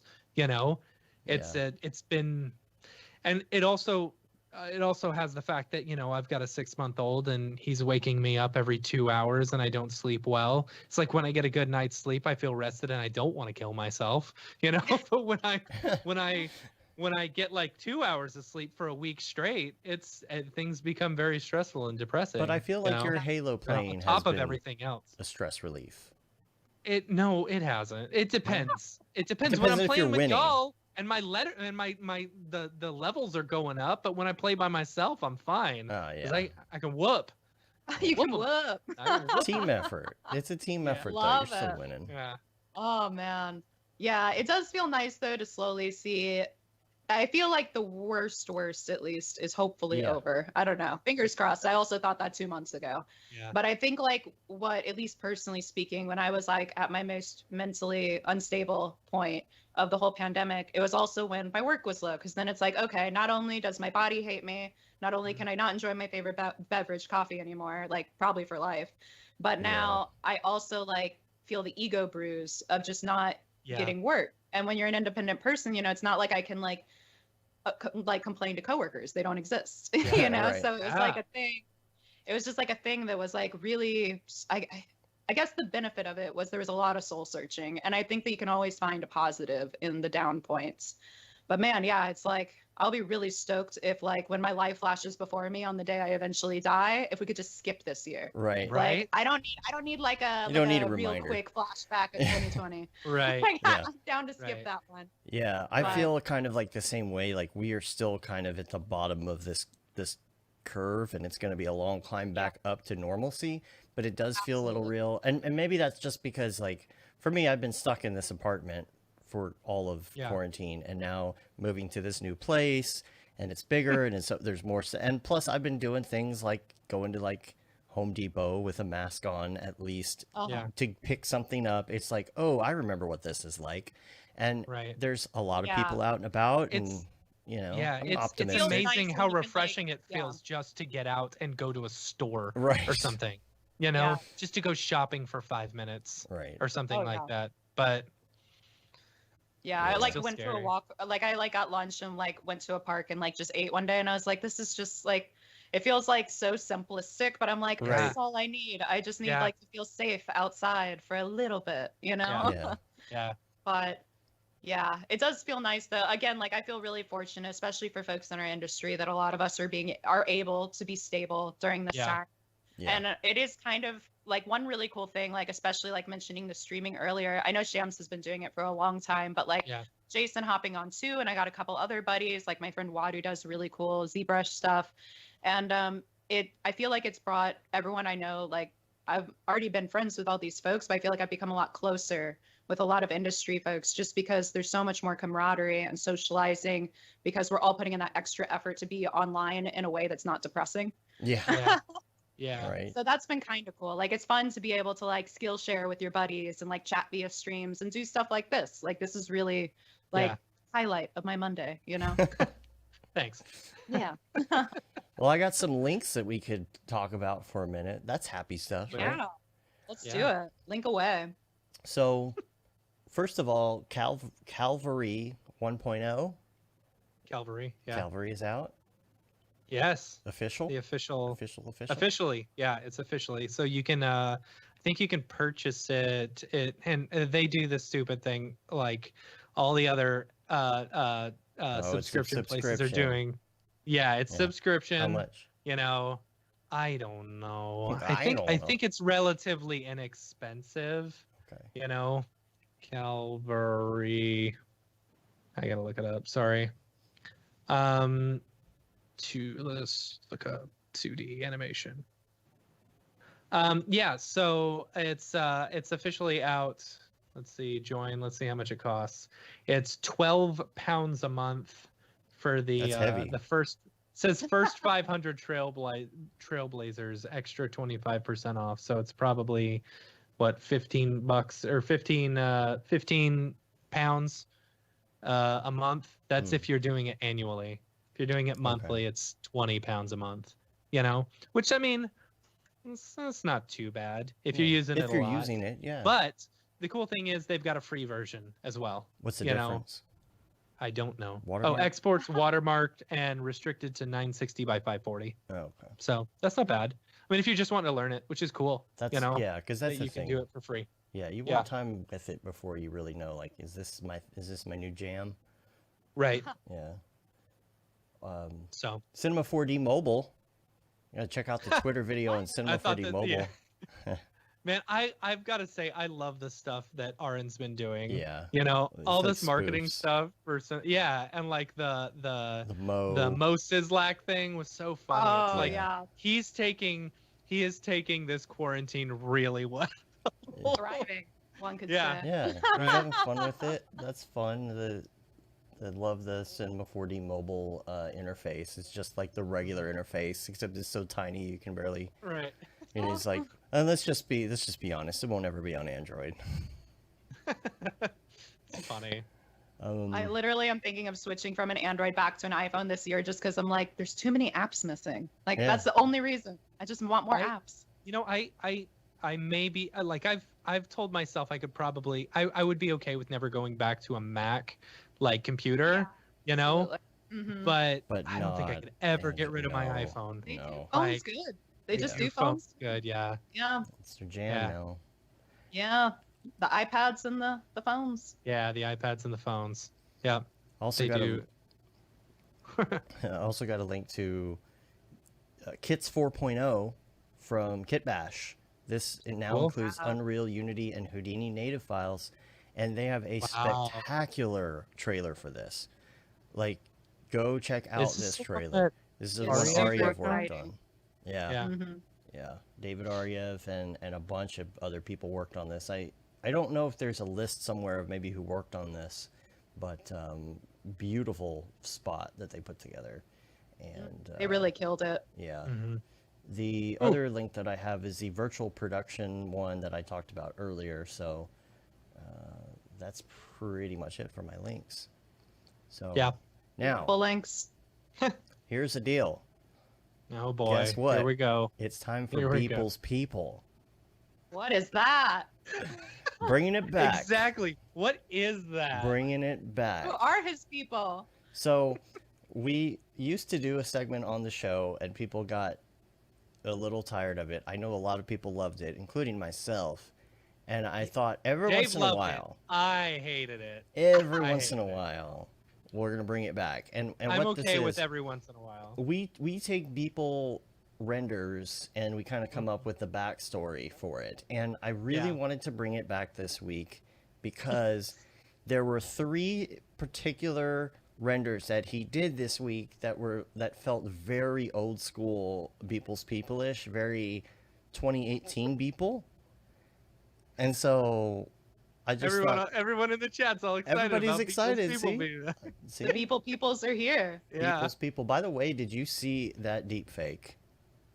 Oh my gosh, goodness. it was so good. Yes. So, did you save it, Dave? Did you happen to save it at all? I screen recorded it. Yes, you did. Yes. Good. So All I'll right. try and bring it up here so you can see. So So, somebody, Someone did a. Do we know who it was? it I don't will remember. say on the bottom of this video once I hit play. if I Someone can did get it a to play. deep fake of Mr. Mike Beepleman. Mike Yeah. Beepleman. Mike Beepleman. They did a deep fake of him on Miley Cyrus's body. Oh, I this is horrifying. It is horrifying. It's so cursed. Oh man. It's uh, Eddie. Eddie Alcazar? Yeah, and I looked up his Yeah. account, and he doesn't have this on his account anywhere. So Yeah. I'm just showing this. I wish I could link to it. So good. So good. This is the point where technology has gone too far and we must go back. Like, I am amazed must at turn how around. accurate that looks. That is a good deep It fake. looks like a Chris Cunningham video. Right? Yeah, oh totally. my god. Yeah. Yeah. Well, So- thank you for recursing me with that image. Yes. Really appreciate it. So we'll do the Beeple's People, and I got to remember how we did all this. So take out your Beeple viewer of choice. That's correct. For Yeah. me, that's Okay. Twitter. Okay. And Defect. I'm going to, and I haven't even said this with 2020 yet, but you're going to go to August 12th, year of our Lord 2020. Yes. And this one is called Human Contact. This is August 12th. I'm trying to see if I can find the thing. I don't think I'm on his account. That's the problem. I'm just did a search for You're on people. Twitter? Is that what we're looking for? Looking for Twitter. This is August 12th. This one's called Human Contact. There's actually 3 photos. Ooh, very aesthetic. This is a good Yeah. one. And this is Yeah. very 2018 Beeple. This is, Yes. You Yeah, it's a mood.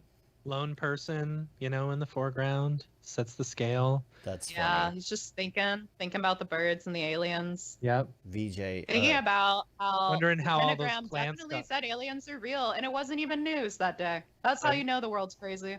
Right. That's pretty. Uh-huh. Matt says. I wonder if he used- Beefex, I bet- Beefex I twin. feel like- Yeah, Beefex twin. I feel like he. Do you think that's one of the GSG skies? And like, Oh, maybe. he just kept it, in sync. Maybe. Probably. And just like up to the hue sat. Yeah. I love the birds that he uses. It's the You same. see these yeah. a lot, He Yeah. uses the same birds and then just like cuts Cut them and and paste moves them a and little move bit, around. I mean, why Oh, not? for sure. Whatever works, right? Live your life, Yeah. Copy paste verbs. This people has a jacket on, and a Yes. hoodie, Yes. like many of them do. And these are the old Some satellite shoes dishes. that look a little too clean. I don't know. Those shoes look like they're too nice. Yeah, It's true. I mean, You he get may some have dirt just- or some mud on that. he portaled in from another dimension. And, Yeah, maybe. Yeah, you're right. He's the alien. And it's called Yeah. Human Contact. I'm trying to figure out why it's called Human Contact. Oh, because he's quarantined. hack. He's alone. He's wanting contact with people. Were these? Yeah. Oh, he's trying to get in touch with the Yes. original. Like if we humans. saw his face, he'd have a mask on. Right. Right. A little teardrop saying 2020 by it as a tattoo. So since I'll probably never write that Beeple book I was talking about, I'll tell you one of my theories on this. Okay, this is one of my main ideas for the Beeple's People book, is that Earth, and we've talked about this theory a little bit, where people are portal hopping to find a new Earth to terraform and whatnot. So the thing with this is that it has been thousands and thousands of years, right? And so the whole premise is that people have hopped so much from the old abandoned Earth that nobody even knows where the original Earth is at this point. And so the whole thing is that these branches of people have gone out onto these different planets, and humankind has kind of become disconnected from itself. So the whole thing is Beeple's people are the chosen ones that will lead you back to the original Earth. I like it. See where I'm going? It's kind of got like sounding. like a Battlestar Galactica theme type thing. Yeah. You know? Yeah, very culty. Yeah. So he's trying to find some of the original humans. And he could be a Beeple's people on Earth. Maybe he's found Earth and he's trying to contact the people that went out. Or maybe it's vice versa. We're trying to find them, and all this broken down machinery and tools and all that. You know, I think it plays well into the story. So the next one is Amazon Rainforest. This is August 14th. It's called Amazon Rainforest 2075. And this is, again, it's throwback because he's putting the year in there. Remember we were getting all the year numbers? Yeah. Getting a timeline going.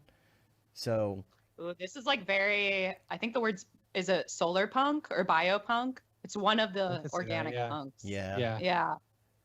And this is, again, it's got the classic Beeple cargo holds inside. Cargo shipping containers. Yeah. You got the little spherical factory things, but he has them on their side. He's got them sideways here on this deal. And then the cables. Kind of like Ready Player One-esque. Is that the very? Yeah, I can see that. Yeah. Yeah, that's cool. Everyone's doing their Beat Saber and their little huts. Yeah. So I mean, got those birds. Got the birds. Oh yeah, there's birds. Yeah. And then those good old birds. What we doing, People's People? Yeah. That's funny. And then August 15th, this is called COVID-92. And this is a cool blend of like the current situation mixed with the old school imagery. And it's almost like this, they got their masks on. Curious about the white flag. Yeah. Right? I was wondering about that. It's like, hey, we're peaceful or whatever. Now, here's the thing. You got to look closely at this, right? Notice the giant can of Goya beans sitting on its side right here. Oh my god. That's funny. And the thing of bleach as well. Right. I mean, that's a full balanced meal, you know? Right. Yeah, Yeah. it is. Goya beans. And he's telling a story too. It makes you really want to know, like, it's a campfire story about the days of COVID. You know, COVID-92 came along and it destroyed all the giant animals on this planet. And the guy by the campfire looks shook by this story. Yeah. He can't believe what he's hearing. He's just flabbergasted. Because this is something that maybe took place on the old Earth, and it's just a we used to ride these things for miles. A wives' tale at this point. What? Said we used to ride these things for miles. Yeah. These giant ribcage skulls. And they had mechanical implants, and we would control them with our mind. It was called technology. Everyone wore an onion on their belt because that was the style at the time. That was the style at the time. Wait, is there an onion on the belt? Yeah. Oh, it's a Simpsons quote. It's a Simpsons reference. Just the style at the time. I love how big the can of beans is, though. It's great. Right. Yeah, everything else is to scale, but man, the only thing it's missing is a hot pocket. Right. That's all we need. That's Costco brand Goya beans. That's why. Right. Okay. Right. You got it in bulk at the Beeple's People Costco. Yeah. That's funny. Well, it's a good flow of images, though. You know, we started kind of pastel-y and chill, then we got a little dark and dreary with our Ready Player One vibes, and now we're just deceased Goya bean fans. Man, I kind of missed doing this segment. Yeah, why did this segment get canceled? It's fun. I don't know. Might be making a comeback. And in those days, Nick had a picture of bumblebees on him. Oh, too good. So good. Yeah. All Yeah. right. So All right. we want to learn a little bit more about some of your other interests. So we have this segment that we call Mograph I'm gonna run to the Recommends, restroom and real this is quick. when Matt goes to the restroom. Well, normally it's during Beeple's People, but I Right. was so excited about us doing Beeple's People. The comeback was was Right. too Decided to strong. wait. Yeah, Yeah. I'll be right back. Okay. All right. So Maybe we'll get to see your kitty. Yep, there it is. Ah, napping behind that chair. we'll just trade off, and then I'll go to the restroom when he comes back. So Ah, perfect. we're gonna start off by talking about. Okay, we're gonna talk about some of your favorites. So before I tell you the first thing, just remember this can be a favorite that is not necessarily your all-time favorite. It could be your all-time favorite, but it could also be just a recent favorite. So we'll start with favorite movie. Oh man, I was literally just hoping that wasn't the first question because I was like, I am gonna have to think about this. Right? Okay. I'll start with a favorite recent movie because that's just fresh in my brain.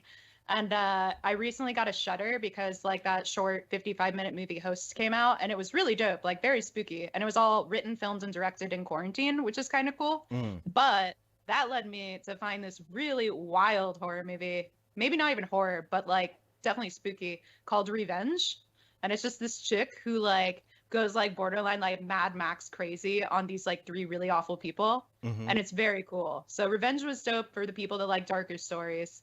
And then otherwise, I'm going to cop out and say anything Alex Garland has done. He's my favorite director. I love his vision. Annihilation has a soft spot in my heart. Ex Machina. Mhm. Sunshine, which he wrote or co-wrote. Yeah. And then what about music? Kali Uchis. I love Kali Uchis. Just very sensual, great music videos, like fantastic direction. She can step on my neck any day. What do you think about Empire of the Sun? I really like them. I loved their earlier albums, and then I still like their newer stuff too. It just felt kind of like similar to Tame Impala, that they just kind of have a similar flow like throughout their discography. But I like Empire of the Sun. I was curious though, like as far as like their music. Have you seen their crazy music videos? Oh yeah. Yeah, they I was do curious really good what you music thought about that videos. style because it's there are a few of them that have some elements of like the metallic face paint and all that kind of stuff, Yeah. Oh yeah. Yeah. Like if you have a good music video, even if it's a genre I'm not that into, like I will love the song just for the music video. But yeah, Kali Uchis has a kind of similar flavor of music videos to Empire of the Sun actually. Like she has this one song called Solita and it's just like her in a desert in like this retro kind of future garb and like this weird like tomb thing that looks like a sci-fi ship. It's very cool. I like her a lot. And is that the type of music you listen to when you're working as well, or is that kind of just a in general thing? Do you have different music you listen to depending on the situation? So I actually mostly work to podcasts. I really like folklore podcasts or mysteries, sometimes true crime, but not lately because we get enough of that on the daily. Right. But so like lore is one of them. What's the other ones? There's this like really fun like fake mythology podcast right now that's like narrative. It's kind of like Limetown, but it's called Fairy. And that one's kind of cool. It's about like a shut down secret government branch that was like keeping like fairies at bay, like from another dimension, but it's like Irish fairies. So they're like really evil and like messed up. They're not like cute Tinkerbell. Cool. So yeah, I usually work to podcasts. And then when I like stream or I'm working or something like that, I love lo-fi, hip hop, Oh, yeah. jazz, etc. Like Cowboy Bebop soundtrack has been on repeat a lot the past couple weeks. It's funny. Yeah, big fan of anything. Like I said, I used to play saxophone. I like just love those like Right. blue, moody vibes. Mhm. Well, that kind of covered our podcast question. Then we were going to ask Yeah. about podcasts. So Yeah. Yeah, I love it. Lore is great. The earlier episodes were definitely like insane because he just has such an insane library of cool things. Fairy was good. Trying to think. There's like a lot of other. Oh, I recently just started. Let me open my Spotify because I just started one that's pretty cool. My keyboard would stop freaking out. There we go. Bear with me. Elevator music plays. It is called Koabana, which is like Japanese folklore. and spooky stories. So sometimes it's creepypasta, but sometimes it's like a legit, like one of their like thousands of yokai stories, and it's really well done. And that's done by I think like a British chick. So yeah. And then if I want to just laugh to like dark stuff, Last Podcast on the Left is really funny to me. Cool. All right, Matt, it's my turn to go to the restroom. Now you do TV show. Get ready, Kevin. All right. Cool. Ooh. All right. Favorite TV show? This year was Devs, but it's over because it was just a 1-season thing. But it was awesome. Yeah. It's also Alex Garland. Yeah, Devs. It's on Hulu. I don't know. I think it's 10 episodes. Wait, is that the one about the guy who dies or whatever? No, is it? That does happen in the first episode, so probably. And he like goes to this like fake heaven or something like that, or like they upload his consciousness, or is that something else? I'm not sure if you're thinking of the right one. I'm thinking of something. It's very it's interesting. It's like a bunch of like devs that are learning how to literally predict any and all form of reality. So it's like a lot of them talking about different types of physics and like what's right and multiverse. But it's shot beautifully. So it's like on every level. I'm definitely thinking of the wrong show. Yeah. Yeah. No, that sounds fun. That sounds nice. It's really good. It's only 10 episodes and then it's done forever, which is cool. Yeah. So they only did one season of it? Yeah, that he just had an open and closed story, and that Hulu was cool with him just doing an open and closed 1-season thing. And it's like, we need more of those. How was the ending? Like, is it worth investing? I really liked it. Yeah. I mean, I could see it maybe being divisive, but from my understanding, it was pretty much everyone, for the most part, liked it. Cool. Yeah. I'll have to put that one on my list. And then I just started Lovecraft Country last night, which was super good. Yeah. That's like I think some of Jordan Peele's team or producers or something teamed up with like a bunch of talented folks to basically like make something that would make H.P. Lovecraft roll in his grave. Yeah. Awesome. Very cool. Yeah. That's funny. Hello, I'm back. Hello. How'd it go? Okay, now I'll leave. No, just kidding. Okay. Yeah. I mean, if you want, we'll ask your favorite headphones while you're gone to the restroom. Yeah. Wait, that won't work. What? I don't know what I'm wearing. Oh, I think Bimoda.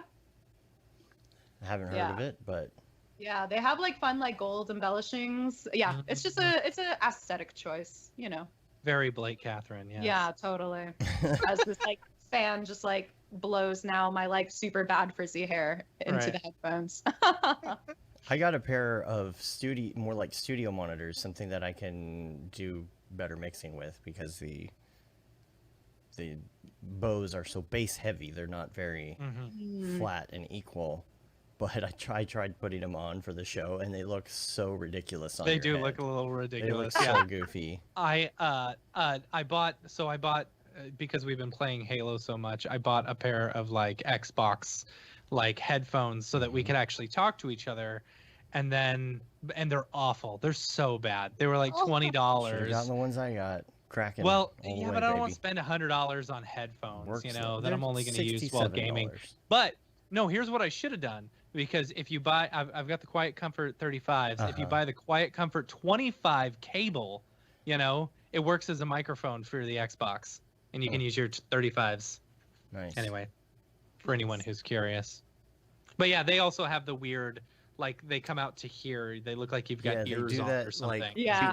They fit well because of it, but they just look so funky. They're like boxy. Mm-hmm. Yeah, I have like one pair that when like College Humor shut down, like some folks were able to just take some equipment because it was like only so much of it I guess was liquidated, and so TJ got from his work these like crazy headphones. I don't even know what the brand they are. They're like so bonkers looking, but it looks like you have pillows on your ears. Oh, like the cushion just comes out so much. I've seen and I love those. them. It's like a cloud just is like tickling your ear. That's funny. They're huge. So I got something. They're amazing. This is called Flare. They're these headphones, not headphones. They're these things that you wear with your headphones. Sorry, these. If I could hold them up here, they are. Blake, where are you located? Me? Check this out. Yeah. Los Angeles. I'm like literally right behind the Laugh Factory. So like right on the cusp of like West Hollywood meets LA proper. Okay, I thought it was LA. Yeah. Yeah, 5 years now. What Can you are see those? that? So they're these little things that that go in your ear while you are listening to your headphones. And the little place in your ear where sound hits in the canal and it like bumps off, there's a little bump in your ear, and it will cause noise to reflect off of it. And you put these in and it kind of like smooths out the sound waves as they're going into your ear. It's really hard to explain. You have to look it up. Some people say it actually helps cure their tinnitus a little bit. And that'd be nice. It's pretty I interesting. got that real bad. Oh, that's rough. I don't know if they're just a gimmick or I not. think it's I'm just mostly kind of because I playing have a with them. screaming child all day, but you know, Oh, go to bed every night with that ringing in your ears. It sucks. Yeah, I had that for a bit when I was getting back on like anxiety meds. Like one of the main side effects is ringing in your ear, and I had it for like a week. And I was like, how do some people deal with this all the time? Yeah, it's it's crazy. awful. Yeah. some white noise condolences. or something. Doesn't that Yeah. help? Or music or whatever. But that's what people are saying about this, is that helps with that for them. It's like an unexpected side effect of these. People were buying them for the audio quality, but then people started realizing, hey, the ambient noise in the room is so much better when I have these on. So I don't know. Yeah. Could be a gimmick, but Might they try it. You know, Sounds cool. Yeah. $25, something like that. They come from Germany, so don't expect them to show up very quick. But I ordered like these aesthetic mirrors for my apartment. Like they were all like crazy die cut wire work and stuff from a Russia chick back in March. I got them 2 days ago. Nice. And I like purchased it in March. And the whole time I was like, I know it's at a sorting facility. Like, oh wait, but it took so long. Oh my God. it's what you call pay and pray. You just hope that Yeah, this stuff shows up. It's like, It's like you could, anytime you buy something off an Instagram ad, it's like maybe I'll get it. Right. yeah, or Facebook. It all comes from like South Korea, and it takes like 8 weeks to get to you, and it's like, Yeah. You get the tracking number within an hour, but then you won't see it for months. Right. So. Yeah. Oh, good stuff. Good stuff. let's see what else we got here. Plug-in, favorite plug-in. Ooh, I mean, I use Forester a ton, so that probably just wins by default. That's a But good Qixel one. Bridge is quickly getting up there. Yeah, Yeah, yeah, it's pretty dope. I really got to try that. I highly rec it. yeah. Yeah. I know you can get it free on Unreal, but Matt, we should get like an account or something. We should. Yeah. Yeah, we should. Yeah. Yeah, like I have 2 accounts. One's the one that's unlimited for Unreal, and then I just do the proper licensing and pay for the C4D run. Right. Yeah. Because Yeah. I know you can, like somebody posted something the other day, I think on Facebook, like I know you can technically take the assets from Unreal, but you should can. pay for it. you Yeah. know? Yeah, it's like, why would I not give money to people that are making amazing assets to save me so much time? Exactly. Like, it just doesn't Right. make sense to not support. Yeah. Yep. Yeah, And then, but Forester for life. Forster for life. what is your go-to app when you open your phone? Like muscle memory. Oh, TikTok. TikTok? Yeah. I have Yeah. gotten my feed to be like 90% adorable anime, or not anime, animals, and Oh, 10% anime that I somehow don't know about. So it's like I educate what shows I'm gonna watch for 10%, and then I watch like really, really dumb kittens doing like adorable stuff for That's like funny. the rest of the time. That's It's funny. awesome. We have Who's one of your favorite people you follow? Ooh, okay, hang on. Let me open this muscle memory app. Right. Of course, it's the first one in here. I just recently started following this llama, and the llama's pretty dope. Okay.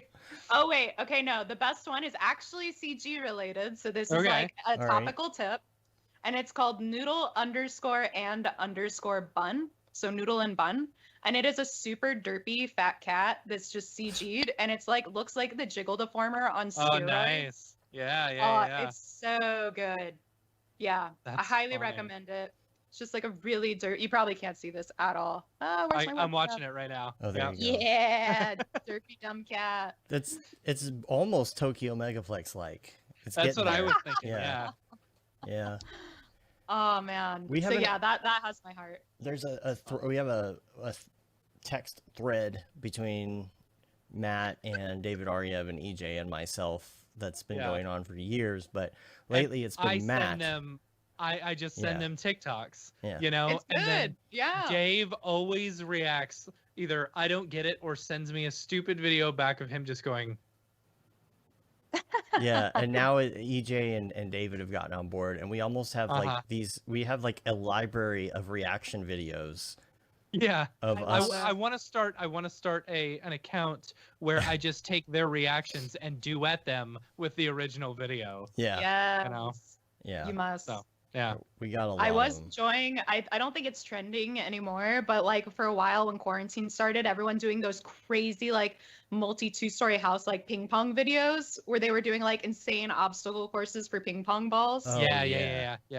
That was wild. Yeah, the free time, so admirable. Right. Oh, Let's see, there's this trying to find one dude I follow. Yeah. Okay. It's what is it? Tarthenston, something like that. TarThnyston. But like he has this thing called synth rat, where Synth he rat?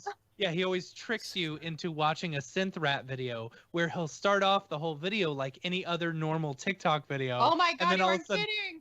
synth rat comes in and just starts playing, and it's like a Rickroll, Oh, you know? Oh, yes. here's Oh synth my rat, God, you know? it's so It's so ugly. funny. I love know. it. It's so ugly. Yeah, He's it's one a of my good one. favorites right now. He might get a follow. Yeah. Might just have to happen.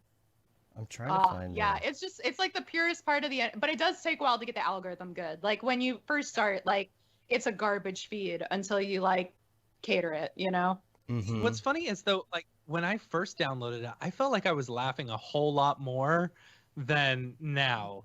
Like now, and maybe things are more catered to me, and I just don't find the things You that don't I like. you funny don't want to anymore. spark joy within Right. yourself. One of Dave's reactions. Oh to my God, I love it. So stupid. Oh, that's so good. There you go. Yeah. These would be great reactions. Right? Good duets. EJ. Oh, I love it. So good. On brand, drinking his beer. Yeah, Right, of course. Like you do. All right, you ready for That's what does. the toughest of all the questions? Never. All right. Favorite life hack. Ooh, that is a tough one. Yeah. I'm not very good at life hacks. If you need a moment, I have one that I can give you. I came up with my own life hack this week, and so maybe it will help, okay. get the Go for gears it. turning. Okay, so first of all, our Check example. all your network cables before you run them. So yeah, Dave's got to tell the story. I tried to run the network cable. I think it was working. I think it's the installation process that probably broke it, but I'm trying to get, I have to, for streaming, get on this new house, the gigabit Ethernet from one side of the house to the other. So I went through the wall, outside the brick. I've got it all going up the wall with the other stuff and perfectly zip tied up on the ladder. I'm doing all of that, right? Even like going in and putting the clear caulk on it, like inside the holes, so it's like seals correct. And I get everything set, and it will only go 100 megabit. And I think that one of the lines inside the cable broke somewhere, but that's not my life hack. I was about to say, this feels anti-hack. That's Right. what, yeah. That's what Matt was talking about. But okay, My so life hack was check your cables before you run them. right, but that probably wouldn't do me any good because I probably broke it in the installation process. But the life hack that we give as an example is Mitch Myers. He always says, make your grilled cheese in a toaster by putting it on its side for some bomb-ass grilled cheese. Ooh, I have a bread relevant hack that I only learned a week ago. All right. So It's let's relevant, continue this if you bread will. trend. Yeah. Bread, yeah. Relevant. Yes. And that is when you get a bagel, homemade or ordered from somewhere, wherever, don't cut it in half. You dip it in water, and then you put it in the oven at 350 Fahrenheit for about 10 to 12 minutes. Then you cut it in half and put on your toppings or whatever, and it makes any bagel basically taste like the most delicious New York bagel you've ever had. It's so good. It's like one from one of those like famous like YouTube like chef dudes, and it's what he does. He's just like, you wet your bagel, you put it in the oven for 350, 10 to 12 minutes, boom, done. Now, are you talking about Super like dope. soaking it, or do you just give it a quick dunk, or maybe run it under the sink? That's the same thing. Like it's not gonna be dripping because you got to translate it. You to got to an- make sure and wash the bagel really well. Yeah, yeah. Like, mixing Sanitize. it, like you're not air plant misting the bagel. You're like giving it a nice bath, and then Yeah. into the thing. That's Right. funny. And then to opposite life hack, the bread, because we live a balanced diet here, is I hate working out so much, but I obviously have to. And so anytime I find myself procrastinating, like on my phone or doing anything, I'll do a wall sit until like I can't anymore, Oh, and those are then the it's worst. like my procrastination's over. Or I'll do a plank, and then I'm only allowed to scroll while I'm doing the plank, and so then it's like no, Smart. it's over. So it keeps me from having any like stagnant procrastination, and That's then a by good the end idea. of the day, it's a full body workout. Dude, So- I would be doing 4 hours of wall sits watching And you'll TikTok. be ripped. Yeah. Wall be sits ripped. are the worst. Yeah. I love wall sits. They're my favorite. And if I you, have like eyes of steel at this point. oh man, and if you want to slow down time, do a wall sit or a plank. Yeah. The plank is the longest minute that has ever happened. It Yeah. defies all logic. It's true. Yeah. Yeah. Oh, Even no. people good at planks, it's the longest minute of your life. It's Mhm. funny. Yeah. But it's a good one. I've got a life hack. Oh, every time you What? die in Halo or Call of Duty, you do 5 push-ups. Is there Man, enough I would be time? I'd be doing 50 push-ups every single game There's not I'd enough be a I time. female die way bodybuilder. or more. Yeah. You spawn in like 5 seconds. Yeah, but you could do 5 push-ups in 5 That'd be seconds. pretty quick. You just do it in between the levels. You plank in between the levels. That's a good one. Oh, okay. That's a good one. Okay, that's a good. Ooh. Mhm. Man, we're all gonna be like the most like rock hard Right. bodies with these practices. The Mhm. next time we meet up. Yeah. Just Hey, like man, super. You've been bro doing planks looking. in between? No, no. Yeah, wall no. sits. Yeah, wall sits. I got a life hack for you. All right, And let's hear it. and I thought about that this week because I struggle with procrastinating on things that I know are not going to be fun to do, right?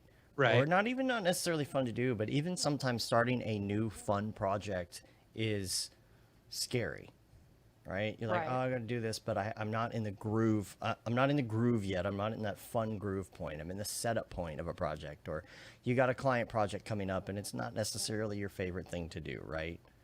So Yeah. you got to do an explainer video. I don't know, but Right. so here's my life hack: is if it's something you really don't want to do, and you know it's coming up the next day, and let's say it's late, like 10 o'clock, 11 o'clock at night, right? You open everything up, and you get everything set, and you start working on it. You just start, even though you know Mhm. you're not really going to get much done. And I think it's the part where you know that you don't have to finish it tonight, and you only have Right. to go as far as you have to go, makes it feel different. It just hits different. It's just like, oh, no big deal, because I really didn't have to do this until tomorrow. And then what you do is you get past that little itty bitty hump of just starting to dig into the project, and then you stop, but you leave all your apps open exactly where they were. You save, of course, so that when you get up the next morning, it's already open and you're already in it. And you're like, well, I already started this project.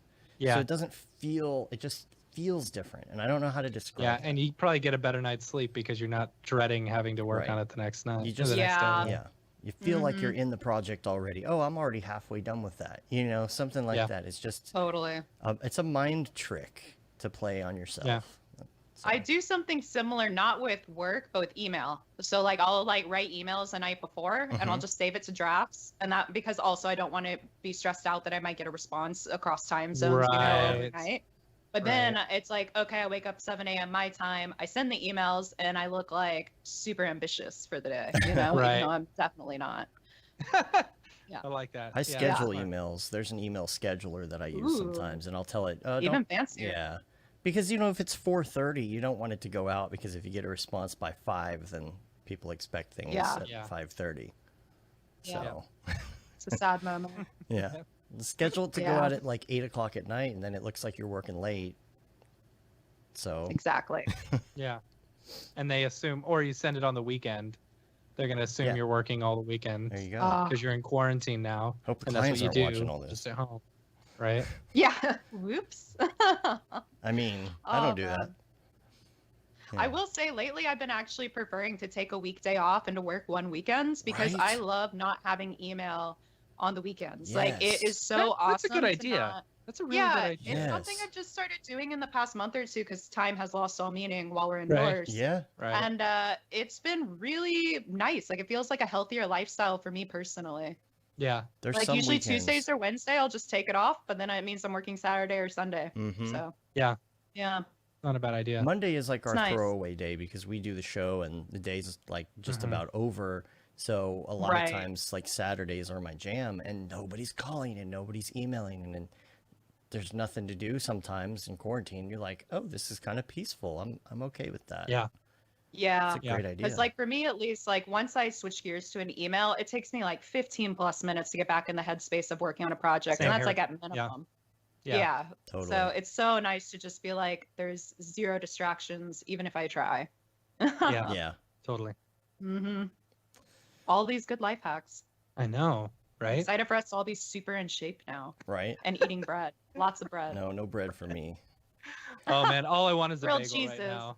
All I'm thinking about is the bagels downstairs. They just Oh. opened a bagel shop in our town, our small little town, and like I've been just waiting for it. It's You got to go soak Oh, the so yeah. bagel. excited. Gotta go soak my bagel. I used to go to this place down the street, which was Sam's Bagels, and Uh-huh. we learned about it from our old neighbors because we lived like at an apartment complex just down the road for a bit. And our neighbors like introduced the place to us by going, I am from New Jersey and I am Jewish, and these are the best bagels. And Yeah. I say that because it is my heritage. And I was Yeah. like, okay, That's I funny. guess they're the best bagels. And then, like, The- sure enough, I ate them and I was like, these are the best bagels. Dang. Yeah. The lady who it's called the Bagel Lady is the Oh, name I of the love it. shop, and she's this, this middle-aged Jewish woman who's making bagels, Yeah. She started making bagels out of her house and then delivering them to people, just through Nice. Facebook, and then she got enough customers that she started her own bagel shop. I bet she's dunking funny. bagels. This place is good because you go in and it is the worst customer service on the planet. Like Yeah. she could not care less that you were buying her bagels. And Uh-huh. it's so funny because then you eat them and you're like, I will have you just look super pissed at me all Right. day long Right. if it means I can eat this. Right. Like, thank you. It's like the soup Nazi on Seinfeld, but bagels. Yeah. But Yeah. bagels, Yeah. exactly. Like one time I walked in and she literally eye rolled and I was just like, I just walked in. I didn't even speak to you yet. Like, She just can't stand the way you order your bagels that much. or anyone. Yeah. Funny. Oh, a customer. Not again. More money. Oh, This business would be That's so hilarious. great if it weren't for the customers. Right. oh, It- life story. It's like an opposite Karen. What's the Opposite. Opposite Karen. Oh God. Where the business owner is the one that's upset. Yeah. Like a Becky. I Yeah, don't a know. I Becky. feel like that. Becky feels like it fits. Yeah. Yeah. There was like a really funny meme that was like 5 different it was like stock images of like a little girl, a teenager, like middle-aged, older woman, etc. And it was the different names for Karens like through the years. Oh, that's Oh, funny. man. And I think like Becky was like the age range of like 55 to 65. And like Karen was 35 to 45. Okay. And it was just like this like whole thing. And I think like Haley was like 15 to 25. It was a Nice. really funny meme because it was like, man, I do know someone who fits this category for every And age just name group. that. Yeah. Yeah. I think I'm going to start That's a funny. children's book series called Karen Learns a Lesson. But I thought, isn't that the antithesis of a Karen? That they never learn. Well, Yeah. that's true, but I'm trying to progress I'm just trying to progress society, and maybe You must move past them. yeah, maybe it'll be an optimistic, Karen learns a lesson so that people who are Karens I mean, will people understand. have to learn somehow. What's Yeah. like the dude Right? name for a Karen? Like, what's the masculine form of Karen? Funny you should ask. So somebody did a study. Okay. I'm not kidding. He did some research and went back through names and did correlations to figure out which name was around the same time had the same trend line as the name Karen, and that word was Terry. Now the problem is that Terry Crews would never have that, Yeah. so it negates That's the true. whole argument. Ken. But It's Terry Ken. Crews gets hated on a lot lately with social media, though, so maybe it Does is he? brand accurate. Really?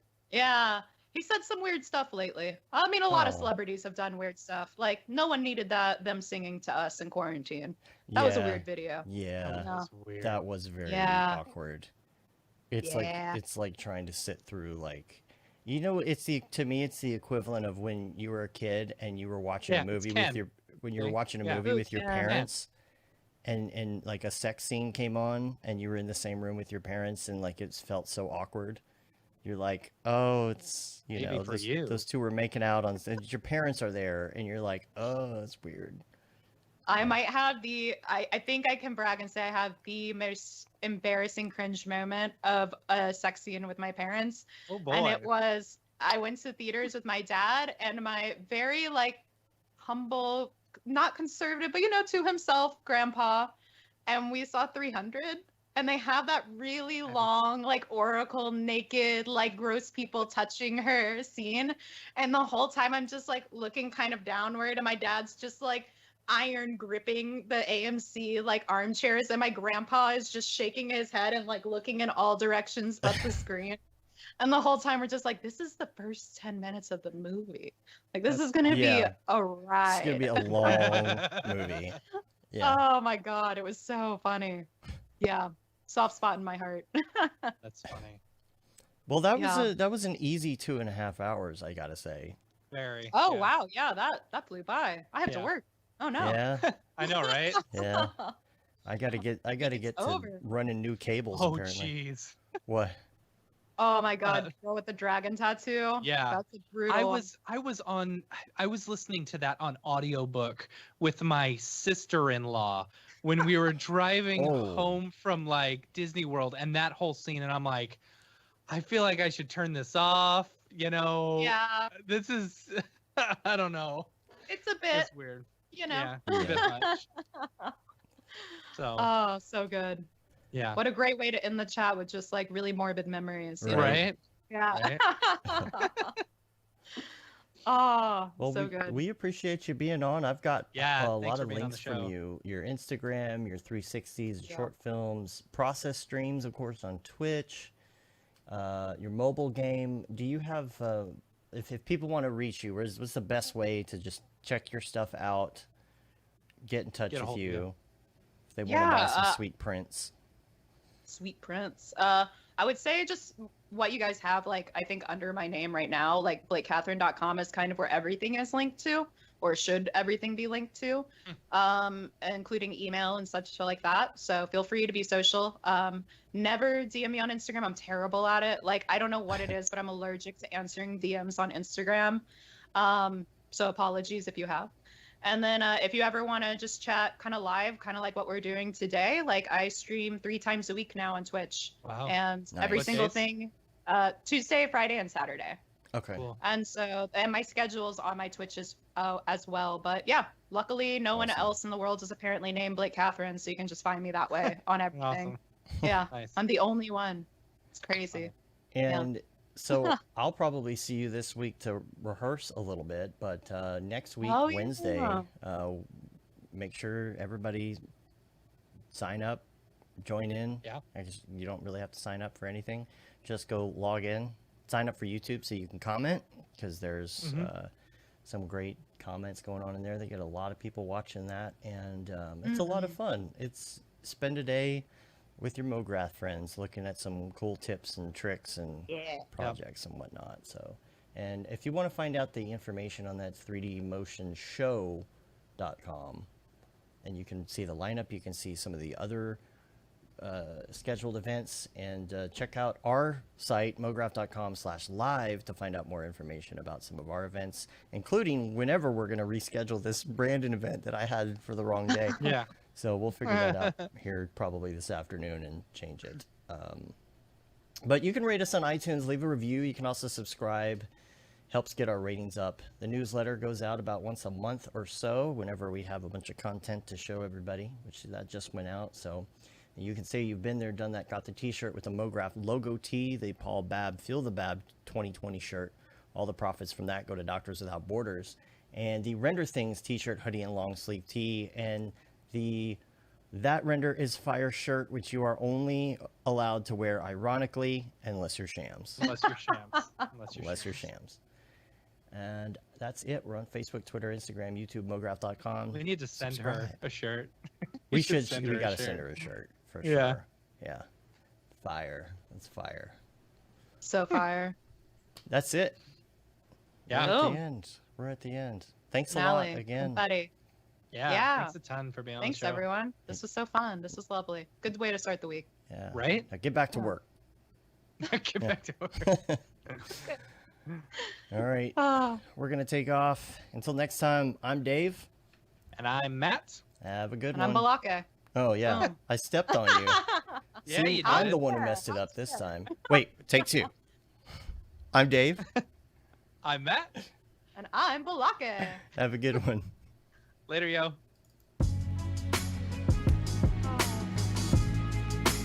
Still live. Yeah, we'll still be live for a second. It was 2:45, right?